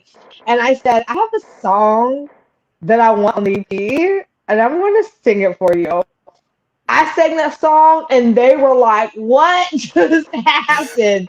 Right. Like Buddha has the recording of their faces as I'm singing YFNB, and they're all like, What "God." the? Who is this? It was Oh awesome. no. Jingle Bell's face was priceless. He was like, I like it, but I don't. You got a clean version. Wow. Like, do you have a clean version of it? She says, I had to give me a rewrite a minute, clean I'll have it version. for you. Wow. I wrote a Immediately. She clean did it right version in there. like 10 minutes. Yeah. Right. And I was, wow. And that, like I said, that that one patient. right there, powerful. That's another powerful record right there because, like like you said, women they have the moments where it's like, you know what, you could just suck it. That's it. Like, but you don't hear Yeah. people say that, but it's like it happens. I've seen it done. Women they have their moments. You know what? That's it. So it's like, yo, for you to do that and express that on the song, it was like a one of those warmy feelings where it's like, yo, that's all right there. Like, yeah, I can't get it fit. Yo, that was all right. So you do that, they love it. Y'all captured their faces. So it's like, okay, so now but we all agree we like the song. We do a clean version. You hear the song back, right? You hear it in your mind, clean or dirty, whatever version you want to describe. You hear the playback from your mind. They give it to you. Now it's done. What was your reaction? I cried like I always do. I couldn't believe it. It just Wow. came together. It just came together. It just Oh, came together so good. It just sounds, the whole EP just sounds amazing. I just can't believe I have an EP out. It's insane. This whole Wow. ride was insane. Right. And that's the thing. It's like it's a good CD as well. So it's like people they need to stream it and it's available on all platforms. But it's like a Hmm. beautiful thing. And it's like listening from the outside, listening. I can tell you have good people around you because you don't sound like this is your first rodeo. You sound like you've been doing this for a while. It's like now Really? behind the scenes, Buddha may say, all right, yo, you've seen the final product. I don't know what happened in the process when y'all recording it, but listening to the songs back, it doesn't sound like somebody's first project. It sounds like you've been recording for a while. So it's like again, I don't Really? know. I don't know how. Right, Shouts out to G tell him, LeBeau. Janet. He, right, huh? Tell him, Janet, you was born to do this, right? I You born to mean, give birth. listen, I've been practicing to do interviews since I was in 6th grade. This is not a wow, joke. Right. Like sitting right, in front of you right now, I've been doing this by myself. I'll be in my room when I was in like 6th, 5th grade. Like, hi, my right, name's Janet Nicole. I'm her next. And like I've been doing this. Like this is my right, life. You know what I mean? So doing right, interviews or like the only thing I had to learn was how to record in the studio, like the technical, like step away from the mic, sing that little pitch, or do that what. That's the only thing I had to learn. But like to be a performer, this I like it's in my blood. I don't. wow, I can wake up and do this every single day. Like if somebody right now said, Janet Nicole, I'm taking you to California to do music for the rest of your life, all expenses paid, would you do it? I'd be out of here without a thought in my mind. gone. And that's the thing. That's the thing. Born natural, natural born talent. So it's like okay. So now it's YF and B. Y'all know the acronym. I'm talking to the viewers. Use your mind. YF and B. Very powerful record. Very empowering. I can see a lot of people having fun. I can see girls getting together. You know how they do the TikToks. I can even see some TikToks with that song right there. I could I definitely hope. see people going crazy with that on there. So that may be something y'all want to do. Do a YF&B challenge. Yeah. You never know, because I Yeah, can see a it's up lot of there. women. It's on They can have TikTok. some fun with it. Yeah. So that, hey, we might need to launch that. Yo, y'all do a challenge to that one right there, because that song is a fun song, but it's a meaning. It's not just wild, and it still has a meaning, and it still touches emotions. You said And it's it's that meaning. moment. It has a meaning because something had to push you to that point. For you to get there to that Yeah. point, Yeah. you done went too far. Like the line was back there, they missed Yeah. it. So it's like, okay. So you said this is one of your personalities. You're a Taurus.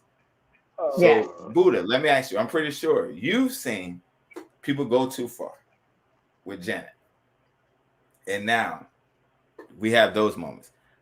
What's going through your mind, because you know her? So it's like they see, okay, she's pretty, that. They don't know. So now that's where you come in. Like, okay, you rather talk to me than have to deal with it, because she ain't gonna play But with you. here's the thing.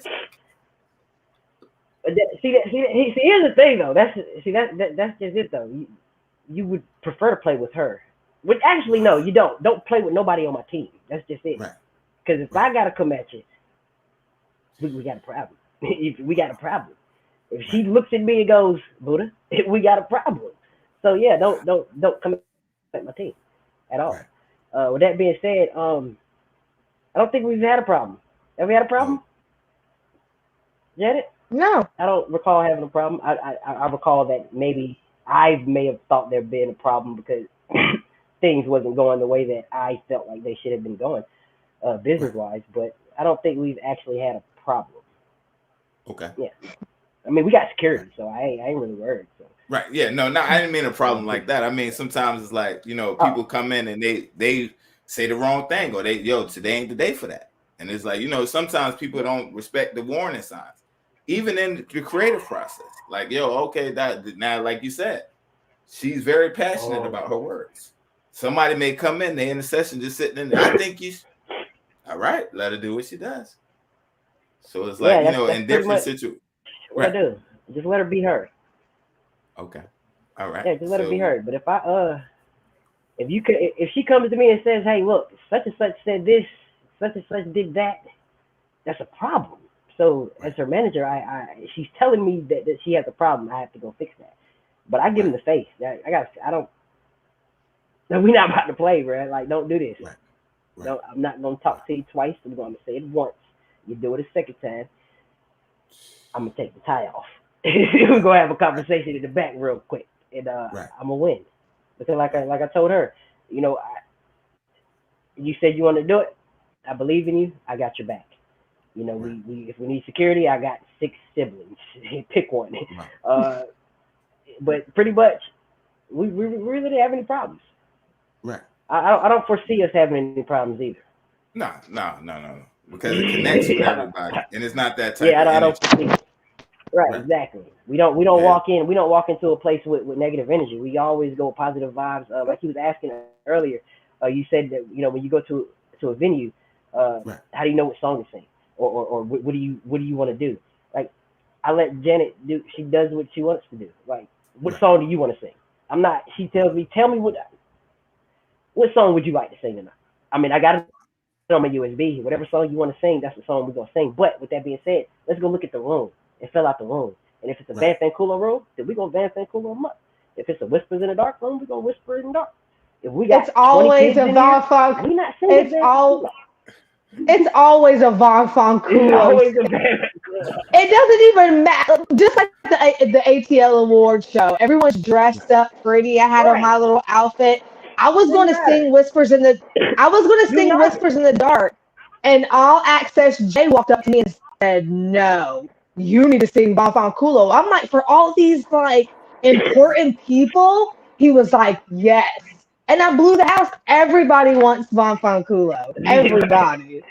Right. Everybody wants Von Fanculo. Wow. I mean, we even was in the fashion show. Did you sing Van Fanculo at the fashion show or just Strong Woman? No, just Strong Woman, right? Yeah. That's it, right. We went somewhere, and they had kids in the house. There were kids there. Right. and they were like, "Yeah, sing Van Culo." And I'm looking at Janet, she's looking at me, and I'm like, "There's kids here, Janet." She's like, "I know," and I was like, "Well, they're saying pretty much f these kids, so I don't know what Right. you want to do." Right. Wow. Sing Van Culo, give them what they want. The little kids was bumping to it, so I mean, Right. I'm pretty sure they like talk I like said, that I at give her, school. you know, Right. she has her creative rights, her creative authority. Right. Yeah, my job is paperwork.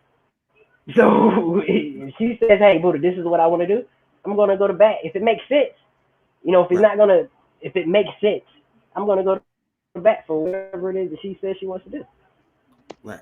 And the thing is that I pick up on both of But Van y'all. Y'all Culo, it be. right. The thing that I pick up from both of y'all say you in tune with the universe. So a lot of even moves y'all make, a lot of the things y'all do is like already like, yo, it's universe given. And y'all both have that in common. So it's like it wouldn't be any conflicts because it's like, yo, y'all moving, you're not just moving on your own. You're thinking about it, the universe, you know, it's a reason. So it's like cohesive. So now that y'all see it manifesting, when we hear the product, the EP and listening back, it's like it makes sense because it's like it's gelled together.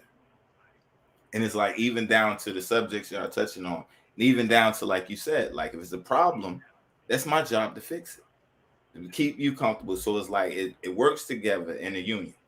So okay, we do that one.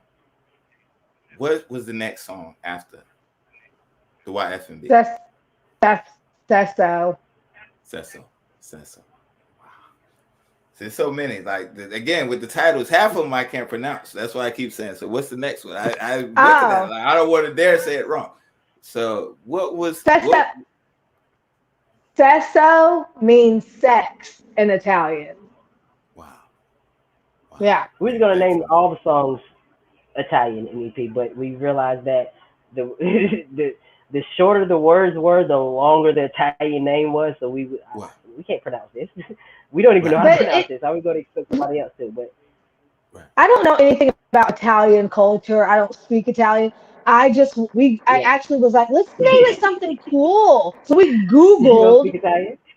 Wow. huh? You don't speak I don't speak Italian.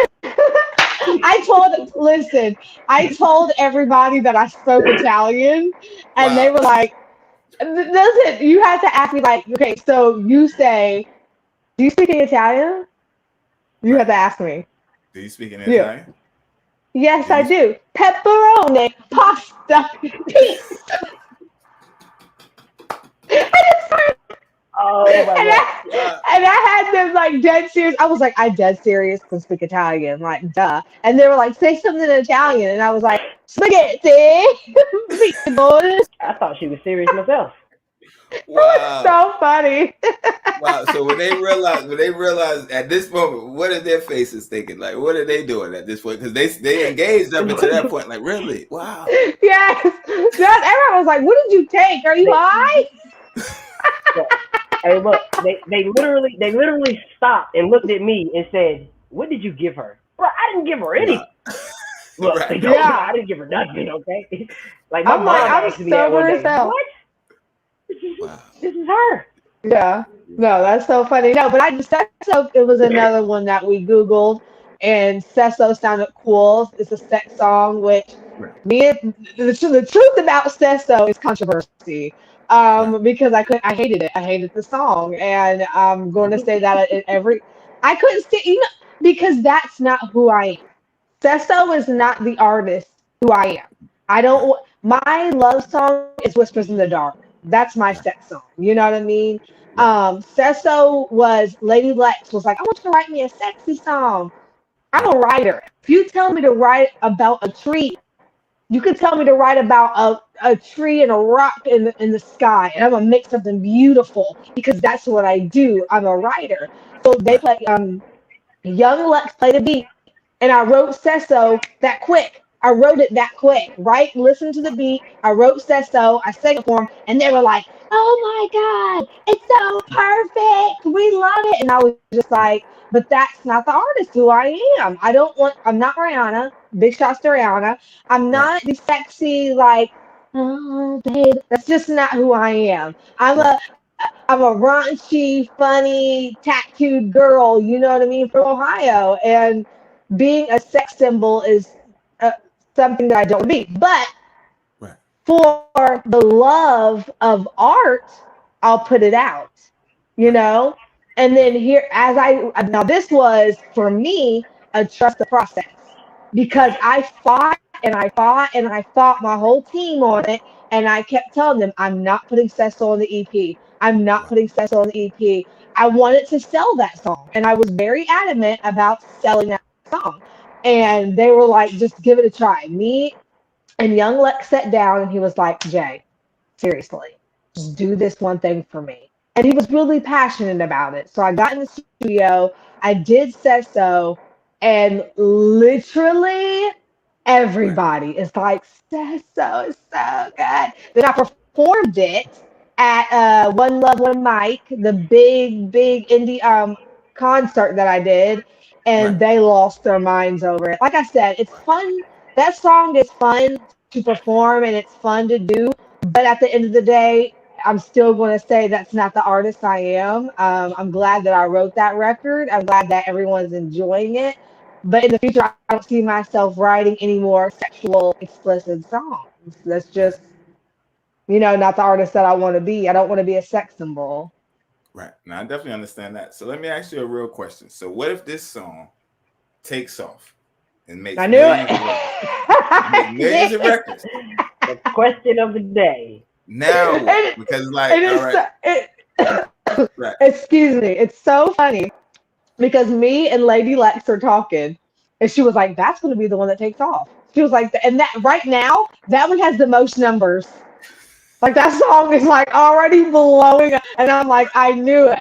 Yeah, and so so I have a fiance, and she is my muse, right? And right, she goes, "That is her jam." And I'm like, why? Because I told her before she got, because I wasn't allowed to play my music for anybody right, before it got released. I had to keep it in the vault. I wasn't allowed to play it for her, right. nobody, nothing like that. So when my music dropped and she actually got to hear Sesso, it's her favorite song. Wow. And I'm like, she's like, play Sesso. That's like, damn. Right.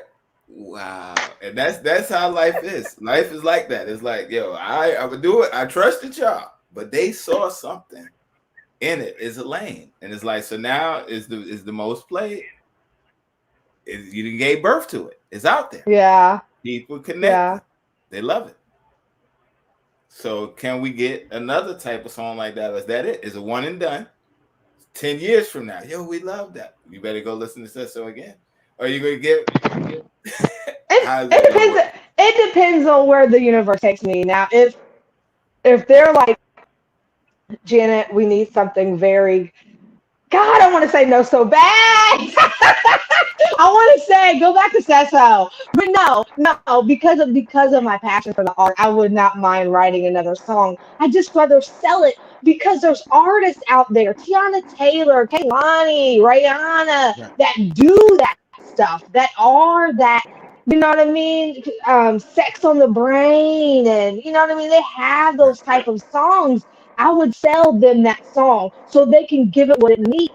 You know what I mean? Right. I, I'm not a bad looking girl. You can put me in a video with some lacy stuff on and I can sell it. But am I being true to myself? No, I'm not being true to myself. It's gonna look hella good.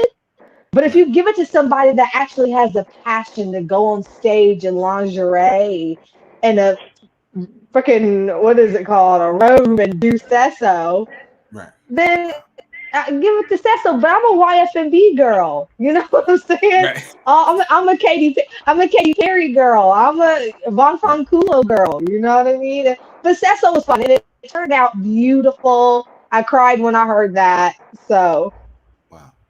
And it's definitely a Cecil powerful is going to record. be used in the huh? fashion show for TLA. Wow. Cesso, they're using Cesso. Of course, that's Tina B. They love it. They Right. love that song. Right. That's the thing. It's definitely a powerful song. So, all right, let me ask you. Let's go through your creative mind. Right. You're at a Mhm. show. Everybody's here for a Janet Nichole concert. Sold out any arena you want. Sold out. Right. Says so. Just finished. You just finished performing Says So. What comes next? This is for y'all. Now, what song are you gonna come with after that? This is your concert. This is the moment you're waiting for. Sold out. Katy Perry. I knew it. Katy Perry. I had a feeling. Hands down. It's just going to fit the mood. After Says So, and then I bring it up into some good old girls who love girls fun. Oh yeah. It will heat it up, I feel like. That would take it That's to a my whole nother opinion. level. That would take it to a whole nother level. So I again, don't want it's to say like, right there. y'all got it. Y'all got the concept because, like, okay, they're hearing, yo, this will work. But the way you said it is like, that's not who I am, right? In Yeah. a show or in that context, you perform it, you go through it because it's like it's a big record. People gravitate. Now we're about to turn it up. It's almost like the element of surprise. They expect, oh, and then boom. That's kind of how your music is already. So when you said I would go from that to Katy Perry, it only makes sense. Yeah. Because it's like just when they thought, oh, okay, that's the same way the songs are. Like they come in, and then it's like when the lyrics drop, it's like, whoa, I never expected that. And people don't do that. It's like a lot of times everything is cookie cutter. It's like, yo, this is you. It's the same thing, just redone over and over and over. So it's like you have a way of again tapping into different feelings and different emotions. So like, where did you pull your inspiration to come up with the lyrics for that? For Says So? Right. Where did I pull my inspiration from? Says So? Right. Like, what was going through your mind writing it? Because you say you just wrote it quick. It was boom, boom. Having sex. But I mean, but let me. How's Says So? How does Says So start? Jesus, I just had a mind blank. I can see us now, lights down. Ooh. Yeah. So more on a seductive, sensual, sexy side of, you know what I mean, Right. of sex. Not just that nasty. You know what I'm saying? Right. You made it arty. But It was like arts. I made it arty. I made it arty, like rolling the sheets, the cute. You know what I mean? It wasn't no like right. throat babies. Right. No. It was tasteful. You did it in a tasteful way. It's almost kind of like Yeah. you want to have a moment, or you want to have a time with your partner. It's like you want to set the mood. You want to light a candle. You want to make it. It wasn't, we going to the snooty fox. You made it classy. So it's like with that one, you definitely touched on it. Right. Definitely. So it's like even with the words you chose and how you set it up and painted the picture, that was real creative. So okay, you do Says So. Now that's out. What came after that? They love it. This is a good one. So now we're gonna keep rolling. What was the next thing after Says So? That was the last song. That was it. So it was like, we good right here. We're done. Yep. Okay, so now they mix it. They go through the mastering.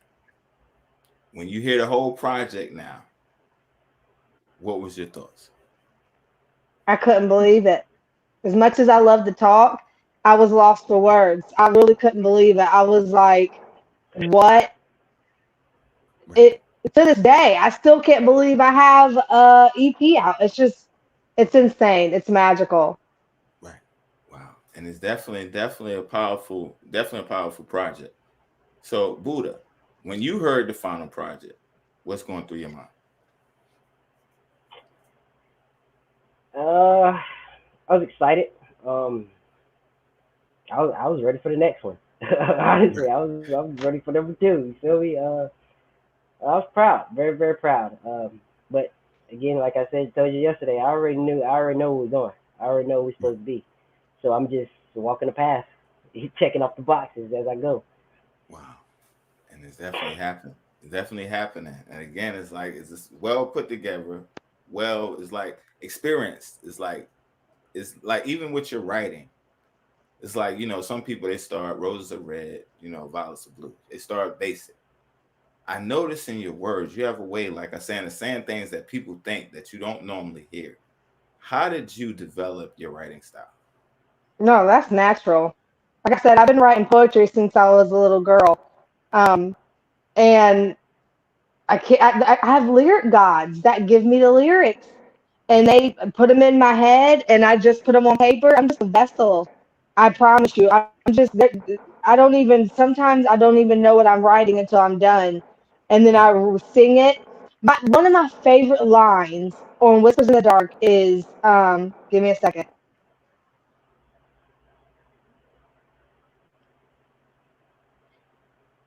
The midnight sky is sharing this space with us. That line is so deep.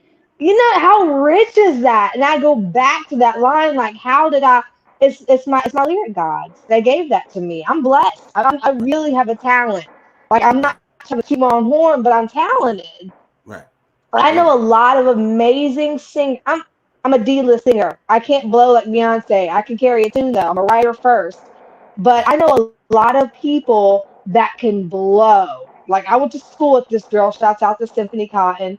I went to school, actually hair school, with this girl, and she sings beautifully and but she can't write, and she was like, how do you do that? How do you write so I would write something, like feed her lyrics and she'd sing them, and I'd feed her lyrics and she would, and it was really cool, you know what I'm saying, to do that. But I don't know. I mean, I do know I have lyric gods and they give me the words and I sing them. And shout out to my cousin Aston, who put the fire under me to turn my poetry into songs, you know what I mean?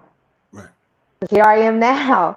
Look at me, look at me, look at me, look at me now. Right.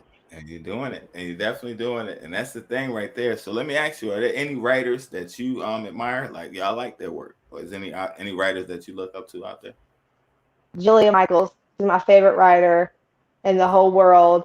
I just got into Victoria Monet, who writes a lot for Ariana Grande. Right. But Julia Michaels is one of my favorite songwriters. Uh, yes, everybody could say Neo, but I love Julia Michaels. I Right. love her. Right. And that's the thing. Every writer, they have their own styles. They have their own way of going at it. And it's the thing is like when I hear your music, it's not familiar. It's not like the way the words you choose, the way you put it together and arrange it is not what you would normally expect. So Yeah, that would create a lane for you. It's almost like Baby Faces and the Neos and the different yeah, writers like that, where you hear a song like, yo, this sound like such as or Teddy Riley and them is like you listen, it's like, yo, they have their own style. And I think that's what you bring, your own niche to the market. Because it's like yeah, I can hear certain songs and it's like, wow, it's the wow factor for me because it's like the way that you put the words together is not what the average person would say. It's different, if that makes sense. If that is like, the yeah, creativity of it, like you said, that was yeah. so rich. You said the moonlight, you said I can't even say that. That's something I might make a status. The moonlight is The sharing the space mid with us. the midnight sky is sharing this space with us. All right. I'm not gonna make any money off of it. But if I'm sitting with a female and I say, you know what? The midnight sky is sharing this space with us. Would Oh you be mad? yeah. Would you be mad Use at me? it. Would you get Use it. I'm not gonna make no money. I'm talking about I'm sitting with a woman and I say, baby, the midnight sky is sharing this space with us. She's in love. She's gonna fall in love with you. That's a I, beautiful line. no, I'm teasing, but it is. It is. And when we younger and stuff like that, we do that. But it's like, that's the type of feelings you create. It's like in just that one sentence, that powerful. Like she's in Yeah. love. So it's like Yeah. when we talk about how you setting the moves in these songs, and it's like how you creating these feelings, you're manifesting it. Yeah. So it's like they give it to you. You're the instrument. It's doing exactly what you've seen it doing. You're doing exactly what Buddha's saying. When it's like, yo, you're a star, the world's just got to catch up with it. Y'all are manifesting it. And it's like, again, so I'm excited as I'm listening to the project. I'm like, yo, like this is heavy.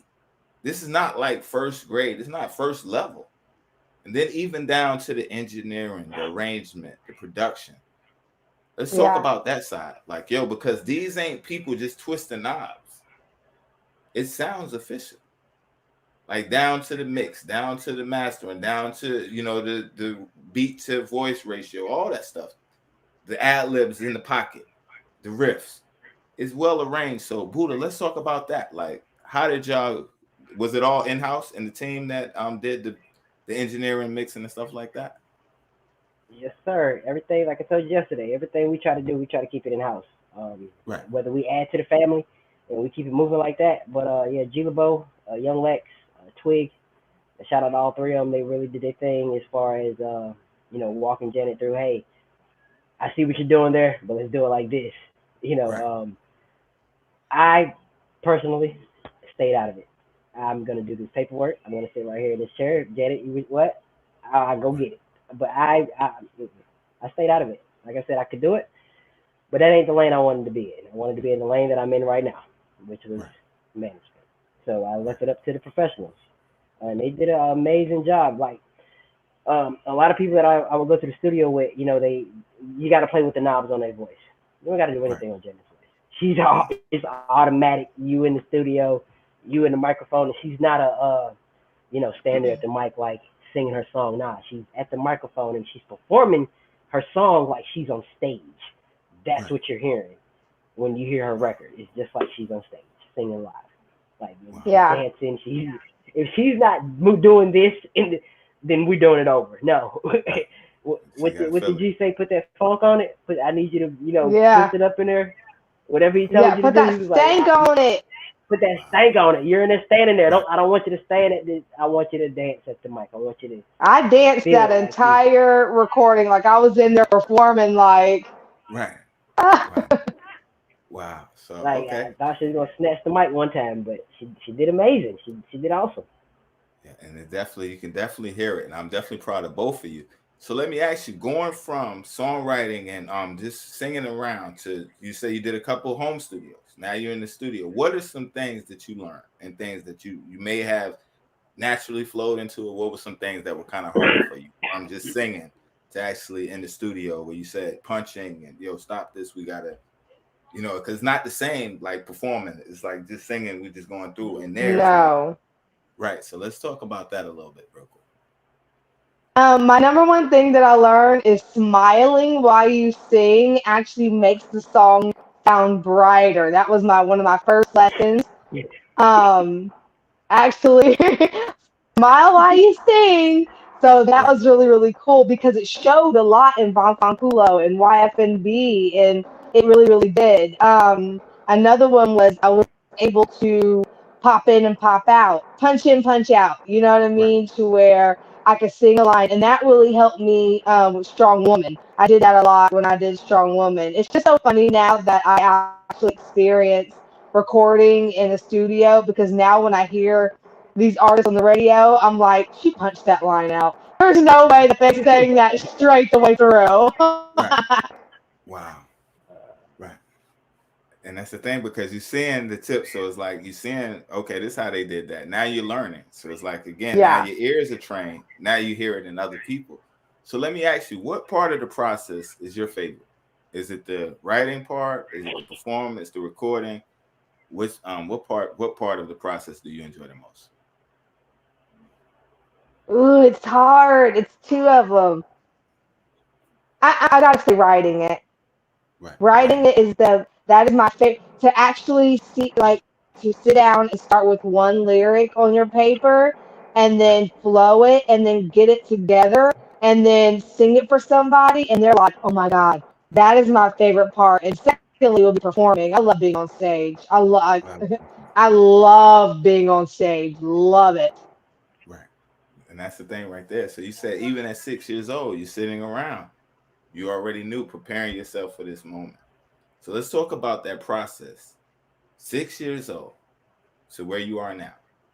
You came a long way. Things that you dreamed of then, you're not manifesting. I want to take it a little bit, even a little older than 6. Did you think you would be where you are today then? Yeah. When I was So funny. The woman that raised me, Linda Sue Hargrave, R.I.P. to a real queen. She used to always say, "Janet Nicole, you live your life like you're in a movie." And I'm like, I am in a movie. Right, You know what I mean? I've been a superstar since literally, I used to go to summer camp every summer, right? right, And one summer, I remember going to the gas station with one of my aunts, and two little girls ran up to me, and they were like, "There she is, there she is." And their names was Gina and Gigi. I will never forget this. And they were like, "Can we have your autograph because you're going to be famous one day?" True story. I was in like fifth grade, and right. I've always knew because the stage is my baby. I could go on the stage. I actually tried to be a comedian. Like if you look me up, I'm doing I tried to be a comedian years ago. Literally, Wow. Buddha don't even it was people were laughing. So I'm on YouTube doing some stand up comedy only because they were like, "We dare you to do some comedy." I'm telling you. And once I learned how to rap, it's over. As soon as I learned how to rap, I can't rap at all. But when I learn how to rap, it's over. Wow. Okay. We So still stuck on the comedy. I'm Hold still on. stuck on the comedy. Right. I'm still stuck on the comedy too. I had to bust one of Oh my my moves. I god, broke I we broke gotta the get you right on the comedy before we go to the rap. Oh wow. Tell me a joke, Janet. Yeah, Okay, I got a joke. All tell me right, a joke. let's hear it. I'm You gonna ready? focus in. I gotta Knock, see okay, this. you ready? I'm Knock, ready. knock. Who's there? Boo. Boo. Boo who? Yeah, Wait. boo. Boo who? Why are you crying? We're doing the interview right now.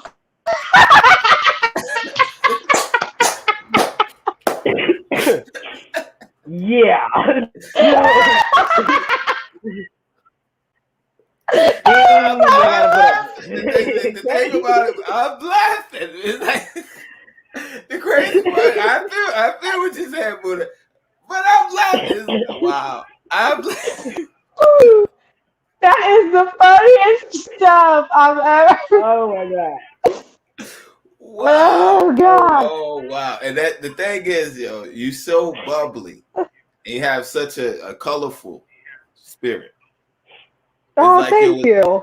it's good because it's like yo, a lot of people we have these ideas like yo, I would try that, but we let fear get in our head. So it's like Yeah. even though it may not be a stage right away, you're not afraid to do it. No. You're not afraid, and it's like I don't see any fear. I don't see any. It's like you're confident, you're ready, No. and it's like I've been waiting my whole life for this moment. It's like, and that's the beautiful Yeah. thing, where it's like to go from dreams to now they're your reality. Yeah. That's the most beautiful part about it, because like even with the thoughts, when you get the from the lyrics, for them to manifest, and now it's alive and it takes a shape for itself. All your dreams, you're walking it out. So it's like, am I to say, yo, one day we may see you doing a comedy special. You may Oh, bust a that'll be rap. funny. You never know, because like you have to put the work in. Of course, I'm pretty sure Kevin Hart and all of them had to put in work as well. Yeah. But it's like anything that you want and you work at it, you can have. That's one thing about life. So it's like, okay, so let's talk about your life being a movie. At what point, if you can remember, was it like, you know what? Whether it maybe I'm watching a TV show, you might have been watching a movie. I can do that. I'm going to be a star. Do you remember around what moment that you knew I'm going to be a star one day?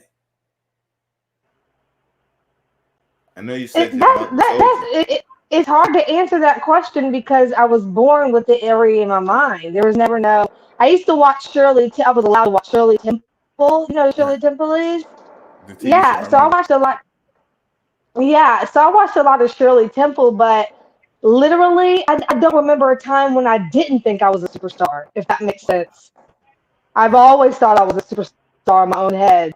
Like I love musical theater. Sound of Music is my favorite all time musical. Then Rent, then I got a million others. But I love musical theater.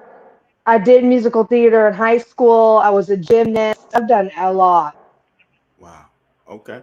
And that's the thing. So we're talking about even in school, you're in performing arts. What were Yeah. some of your favorite roles to play that you played as far as plays and stuff like that? If Oh you my gosh. remember any. And yes, I played Little Inez in Footloose, which was the best thing in the world. Right. I was more of a principal dancer. We had, oh gosh, so long ago. Ooh, I graduated in '04. It's so long ago. But yeah, I played Little Inez in Footloose, which was Right. awesome. This shout out to my musical theater teacher, Mr. Manley. Oh my God. So when I first, my EP first dropped, I found him on Facebook and I was like, Mr. Manley, thank you so much for like teaching me everything you did. And you know what I mean? Wow. Like, I got the EP out now and it's so crazy. So it was Wow. brothers. They were at my high school, two Mr. Manleys, and one taught me how to technically play, like the technical side of playing the piano, and then one taught me about musical theater and stuff like that. So yeah, Wow. So that's the thing right there. And you just reminded me, I was going to ask you the little girls. You said their names earlier. It's Gia and I can't remember. Gigi and Gina. Gigi and Gina. Are you still in you still talk to them? I have no idea where those girls are. That was Okay. like I the was last time I seen them. okay, I was about to say, I wonder now if they were to hear your CD, that's just a thought. Like, yo, they seen something in you back then. You're gonna be I famous. know. And now it's, I knew it. But it's like, so that's why I didn't know if they were still in the same neighborhood, but life happens. So, maybe one day y'all may reconnect and they say, I still got the autograph. You never That know would be how. crazy. That would blow me away. Right. Wow. So that's a beautiful thing right there. So we're talking about you play instruments as well, piano. How many instruments do you play? Is it just the piano? And how did you get into instruments? Oh, I just know how to play piano. My grandmother Hargrave taught me how to play. Right. So I really learned by ear, and then I'm self-taught after she put me on it. And then I took piano lessons. And then for my 35th birthday, Buddha and security bought me a guitar, acoustic guitar. So I'm gonna self-teach myself how to play the guitar. I am. Wow. So you got acoustic. Yeah, acoustic. All right. So let me ask you, when it comes to the guitar, who is somebody that you look up to, a guitarist? It's like they're amazing. Like if you can have them play on one of your songs, guitarist, who would you pick? India Arie, come on now. She's the India queen. Arie. India She's the Arie. queen. India Arie is the queen. Are you Definitely. serious? Definitely. Wow. Powerful. Please. Powerful. Yes. That's powerful right there. So that leads me to my next segue. If you could do some features and collabs with some artists, who are some artists before it's all said and done that you would like to get songs with? Miley Cyrus, because she will ever be my queen. I love Wow. her. Um, Selena Gomez, Julia Michaels, Jessie Reyes, Jessie J. Um, God, so many. But my favorite artist is Mariah Carey, only because Mariah. she's a lyricist. Right. Her lyrics are insane. Like how she said Calgon, Right. that's probably yeah. But anyway, Mariah Carey is my favorite. Then Adele, then Amy Winehouse, R.I.P. Like those are Right. Corinne Bailey Ray. Those are my girls. That's who I really get all my spark from and things like that. But let me tell you something about these new TikTok kids. I Right. have a TikTok, and you go on there and listen to, excuse me, to this new generation, and there's songwriters on TikTok that are phenomenal. Wow. These kids on this TikTok, you know what I mean? There's some really good talent out there. Right. Wow. And that's the thing. When you say that, do you think being a songwriter, being an artist, do you think sometimes people lose? It's almost like a kid with imagination. It's like when you're a kid, you're a child, you can have imagination, you have all these ideas. The older we get, it's like the more we begin in a box, the less creative we become. It's more routine, if that makes sense. Do you think that's the Yeah. same in industry? Where it's like people get in the industry now, they've been in there 5, 10 years, and they become afraid now because this is what people expect of me. They expect me to do this type of music. So it's like they stop growing, they stop trying to touch different things. So it's like, okay, that's like a person where they get stuck with doing the same song a million times. And I don't want to throw anybody out, but like let's say like a Keisha Cole, she's known for love songs. So like if she tried to do something outside of a love song, it may not connect because the fans, they say, yo, no, we want you heartbroken, telling the man you're done with it. Do you think it affects artists' creativity when they get boxed in to like, yo, once they put out a big record and now everybody expects them? Do you think that affects their creativity? No, I don't think so. That was just like, excuse me. That was just like when Katy Perry said she don't want to be just the I Kiss the Girls songwriter. And she came out Right. with some hits and hits and hits. You know what I'm saying? So Right. no, I think if you're brave enough to show people a different side of you, then you should be brave enough to do that because you already have the platform. You know what I You already mean? you already have the platform.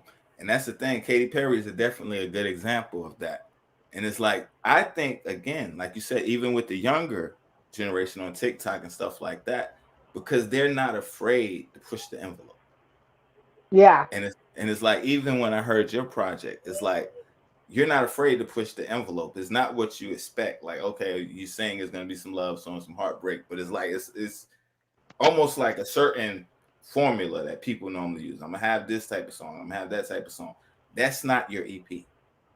Your EP is we over here. We touching emotions over here. We're touching emotions over here.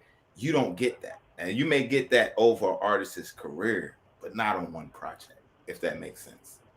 Yeah. It's like they grow over time, where it's like, yo, okay, they connecting. But it's like on your first project. So that's why I said it doesn't sound like a normal person's first project because it's almost seasoned. Like, I'm gonna give you some of this, I'm gonna give you some of that, I'm gonna give you some of this, and it's only room to grow. So even with your creativity, the reason I went into that point, you were saying with the new kids on TikTok and stuff like that, they don't have any limits. They don't have any Yeah. stigmas. They don't have any boxes. And I think a lot of times with the major industry, even down to your look, like, I'll use people like Dougie Fresh, for example. Dougie Fresh has been in the business, world's greatest entertainer. We all, hands down, we know Dougie Fresh. Household name. But it's like Dougie Fresh can't grow a beard. He can't change his look up because people expect Dougie to be Dougie. So 50 years later, he's still wearing the same look. LL Cool J. He looks the same from the 90s. If that makes sense. Am I losing y'all? Or does that make Yeah. sense? That makes sense. So That it's makes like, sense. so a lot of times it's like a lot of them, it's like so much more that the world never gets to see because it's like, even like Rick Ross with his beard. He lost weight, but it's like even with the beard, certain things, it's like if he was to just do a new look, he would lose a lot of people because it's like, yo, we expect you to stay that way. And I think that's the problem on the major side sometimes because it's like you get boxed in and you can't grow. And us being creators, we can't be in a box. It's like even with your, Right. like I said, with your project, how you're touching on so many different things. I think if more artists were courageous enough and believed in themselves and say they have their sound, I don't have to make a record like that to get famous. If that makes sense. You see a lot of people see Yeah. this work for that person, so now I want to make a song like that instead of trusting their own gift. And that's what I heard when I heard your project. Like, yo, you're in your own lane. You have your own sound. You have your own writing style. It's like something I've never seen. Now it made, that reminds me of, but it's nothing I ever seen. It's nothing I ever seen done. And that's creative. So as an artist, I just wanted to get y'all take on that as far as like growth and creativity. Do you think after time people stop pushing the envelope? Or how do they get stagnated where they stop growing, if that makes sense? Do they stop growing? Yeah, I'm asking is like, do you think they get stagnated in a box where it's like they stop being creative, Uh, or they get more People focused get, on I gotta make it right? What would you say, Buddha? honestly, and I'm gonna compare it. I'm gonna be biased. I'm gonna be real honest with you. Right. Compared to other artists, standing up to Janet Nicole doesn't have a box. The difference between No. her and the other artists that you're speaking of, they're humans. You feel me? She gets Right. her things from the universe. So as long as the universe feeds her, she's not gonna she you're gonna always it, you're gonna always expect the unexpected from Janet Nicole. So she's Wow. never gonna be. Yeah. She got her own highway. It's not even a lane. It's her own highway, and Wow. she's Yeah. not. Nobody's ever gonna. We're not gonna allow anybody to put her in a box because that's not where she belongs. No. Right. Period. And that's and If, that's the thing. she's not gonna allow it, and as her manager, I'm not gonna allow it either. So, Right. like I stated, she got the creative freedom to do what it is that she wants to do because what she brings to the table is amazing. Um, Right. but yeah, as far as her 20 years from now, she's gonna be the same tutu wearing, the same. Oh, you want to wear this crazy looking out? Okay, that's what you want to do. Oh, let's get it. She's gonna Right. be the same exact Janet Nicole. So expect the unexpected every single time. Every single Yeah. time. And that's the thing right there. So and Yeah. that's what's so exciting about it. Because like, okay, boom, if this what you came with first.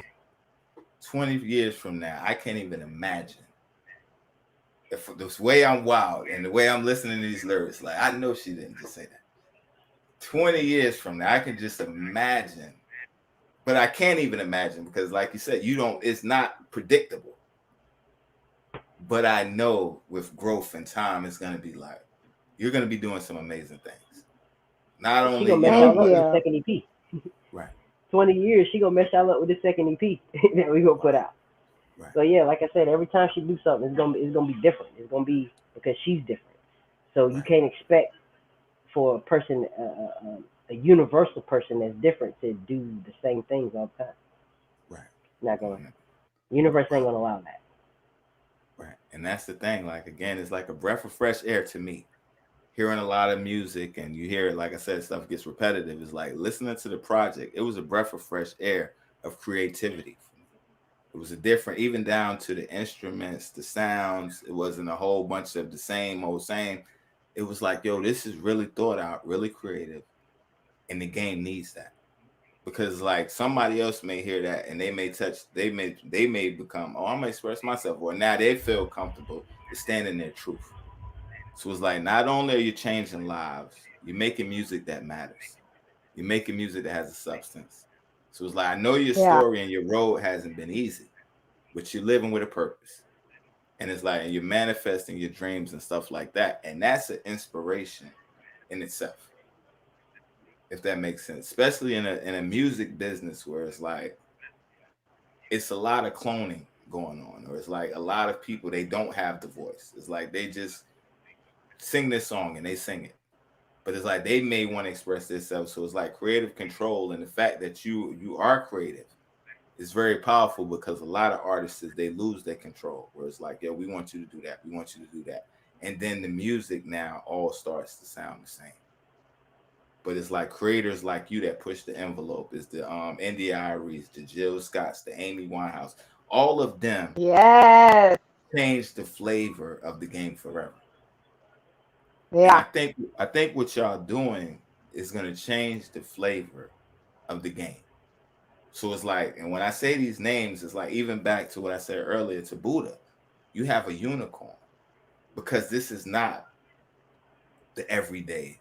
This is not okay, the typical because the full thing, and then with the universe directing it, like you said, you can't lose because you have the universe on your side.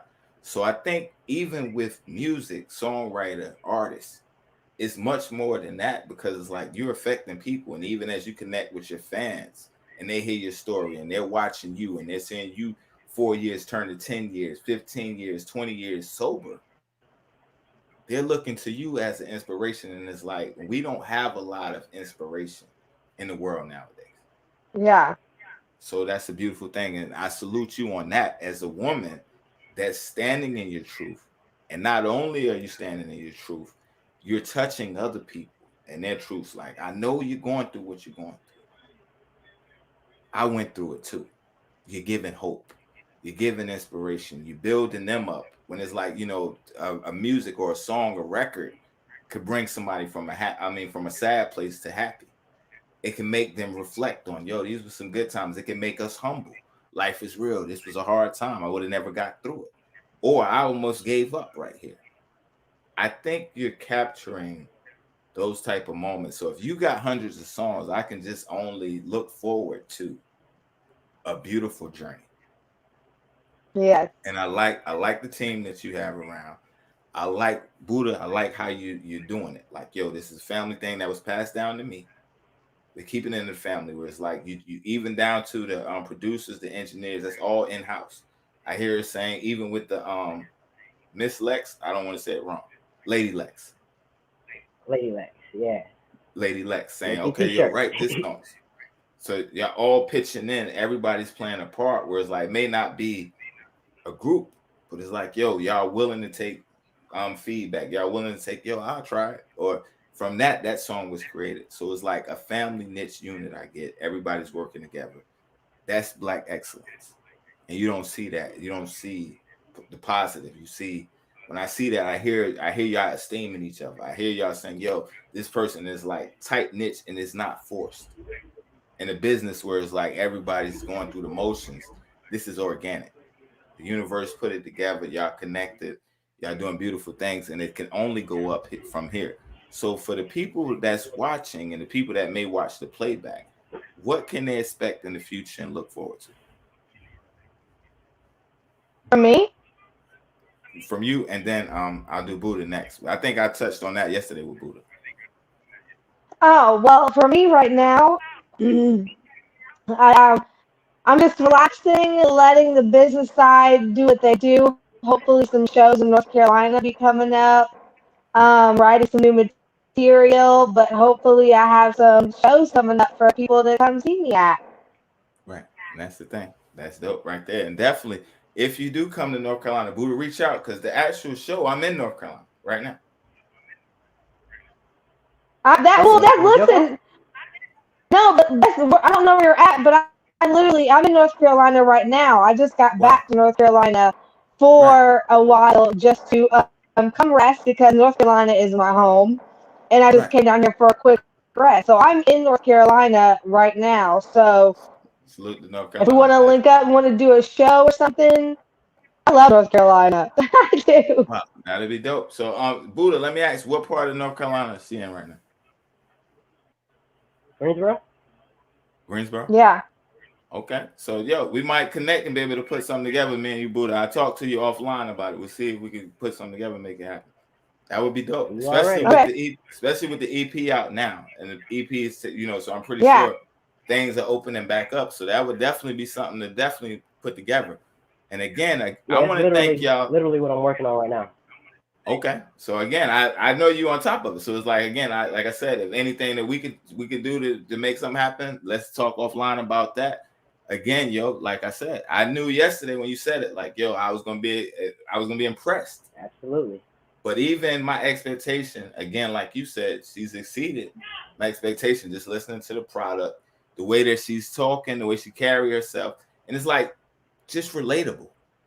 Like, I'm a real person. This is what I know I'm talented. Where it's like some people, their talent or their ego overrides the talent. It's like this person has a talent and has a right to be able to be big-headed and have an ego, but so down to earth, so easygoing, so humble, and that's a beautiful thing. So again, I appreciate you for coming through, sharing your story. Buddha, I appreciate you for allowing her to do it. If y'all have any shout-outs, I didn't mean to keep y'all this long, but the conversation started flowing. And I'm looking at the clock, and maybe I'm tripping, but it looked like it says 2 hours. It doesn't feel like 2 hours. So that's why I'm like, I don't want to make y'all mad. I want y'all to come back and come see me again. So it's like, let me get it together. I enjoyed. I got caught up in the talking and just reminiscing. Good, I loved it. And it's a beautiful thing. So it's like, y'all always welcome here. once I let y'all do the shout outs, this is how I'm gonna do it. I still got 2 songs left.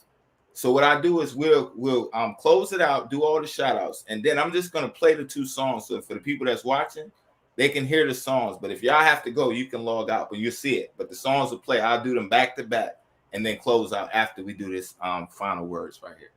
If that's cool with y'all. Works for me.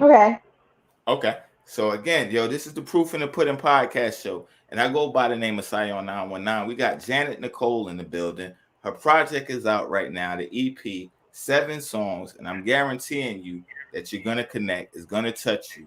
It's not what you're going to expect. It's great music. It's music that's of substance. And I hate to sound cliche, but it's music that matters. It's like the stuff that she's talking about is topics that's real, stuff that we all go through. And if you haven't personally gone through it, somebody you know is going through it, that they can relate to. So it's like, if you're watching the show, go stream it, Janet Nichole, on all platforms. And then Buddha, I appreciate you, C3 Management, TBE Entertainment. They're doing big things. If you're looking for management or you may need something, reach out. Good people. And then I'm going to pass it over to y'all. Again, I thank y'all both for y'all time. I thank y'all for coming through because y'all didn't have to. I appreciate it. And my fans definitely appreciate y'all coming through. And anything I can do on my end to support y'all movement, I definitely got y'all back. And big salute on the project. I love it. It's rocking. Like I said, good job to the whole team, from the engineers down to you with the ideas and letting God use you the way he did. And I appreciate y'all. So I'm gonna let you do your final words, and then we're gonna close out with the videos. And I thank everybody for watching today. Absolutely. Go ahead. Well, first I want to give it to the universe and my lyric gods. Thank you so much for giving me the talent that I do. I even give it up for my past, because without my past, none of this would be possible. I wouldn't have, nothing to really write about, I guess.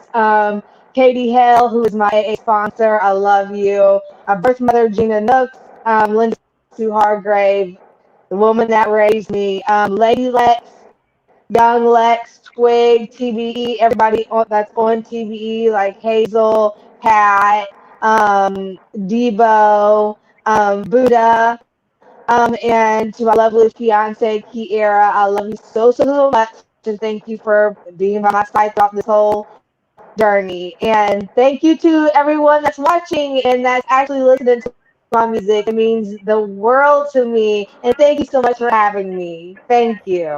Thank you. I appreciate you. Buddha, you got anything? Absolutely.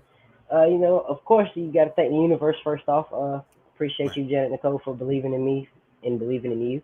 My whole team here, my family, of course, TBE.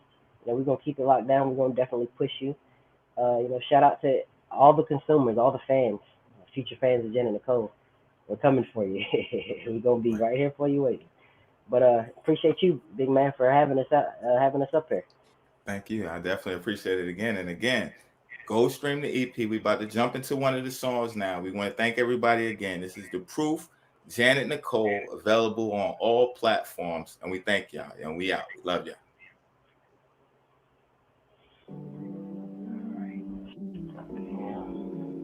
I mean, if you've been, okay. Alright, 'cause I can see that, right? I can see us now, lights down. Turn the music down, way down.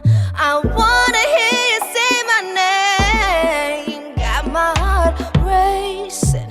I've been craving you. Got me going crazy. I've been waiting on you. It's just me and you right now. Can you feel it? I wonder, can you feel it? Oh, the time has stopped right now. Did you get it? I wonder, did you get it? It's just me and you right now. Can you feel it? Oh, baby, can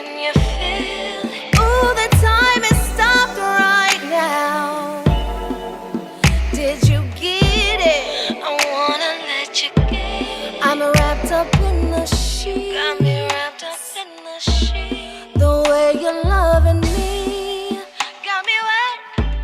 The memories will keep. Ooh, this is getting deep. Won't forget. I wanna hear you say my name. Wrapped up in the sheets. The way you're loving me.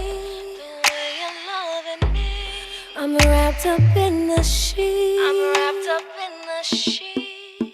It's just me and you right now. Can you feel it?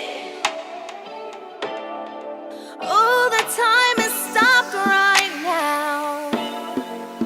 Did you get it? It's just me and you right now. Can you feel it?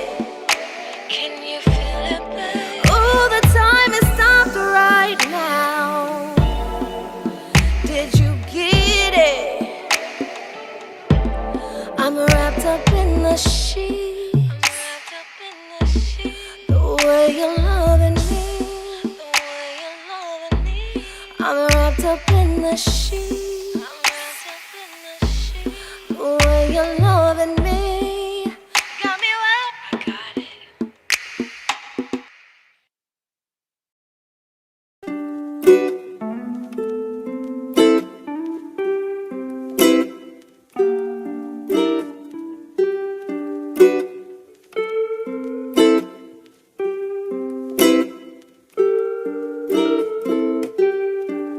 Fuck the ones who didn't believe in me. Fuck the ones who didn't care.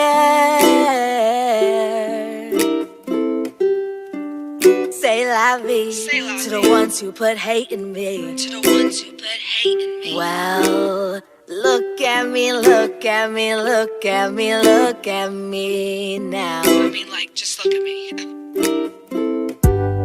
This is me laughing at my past.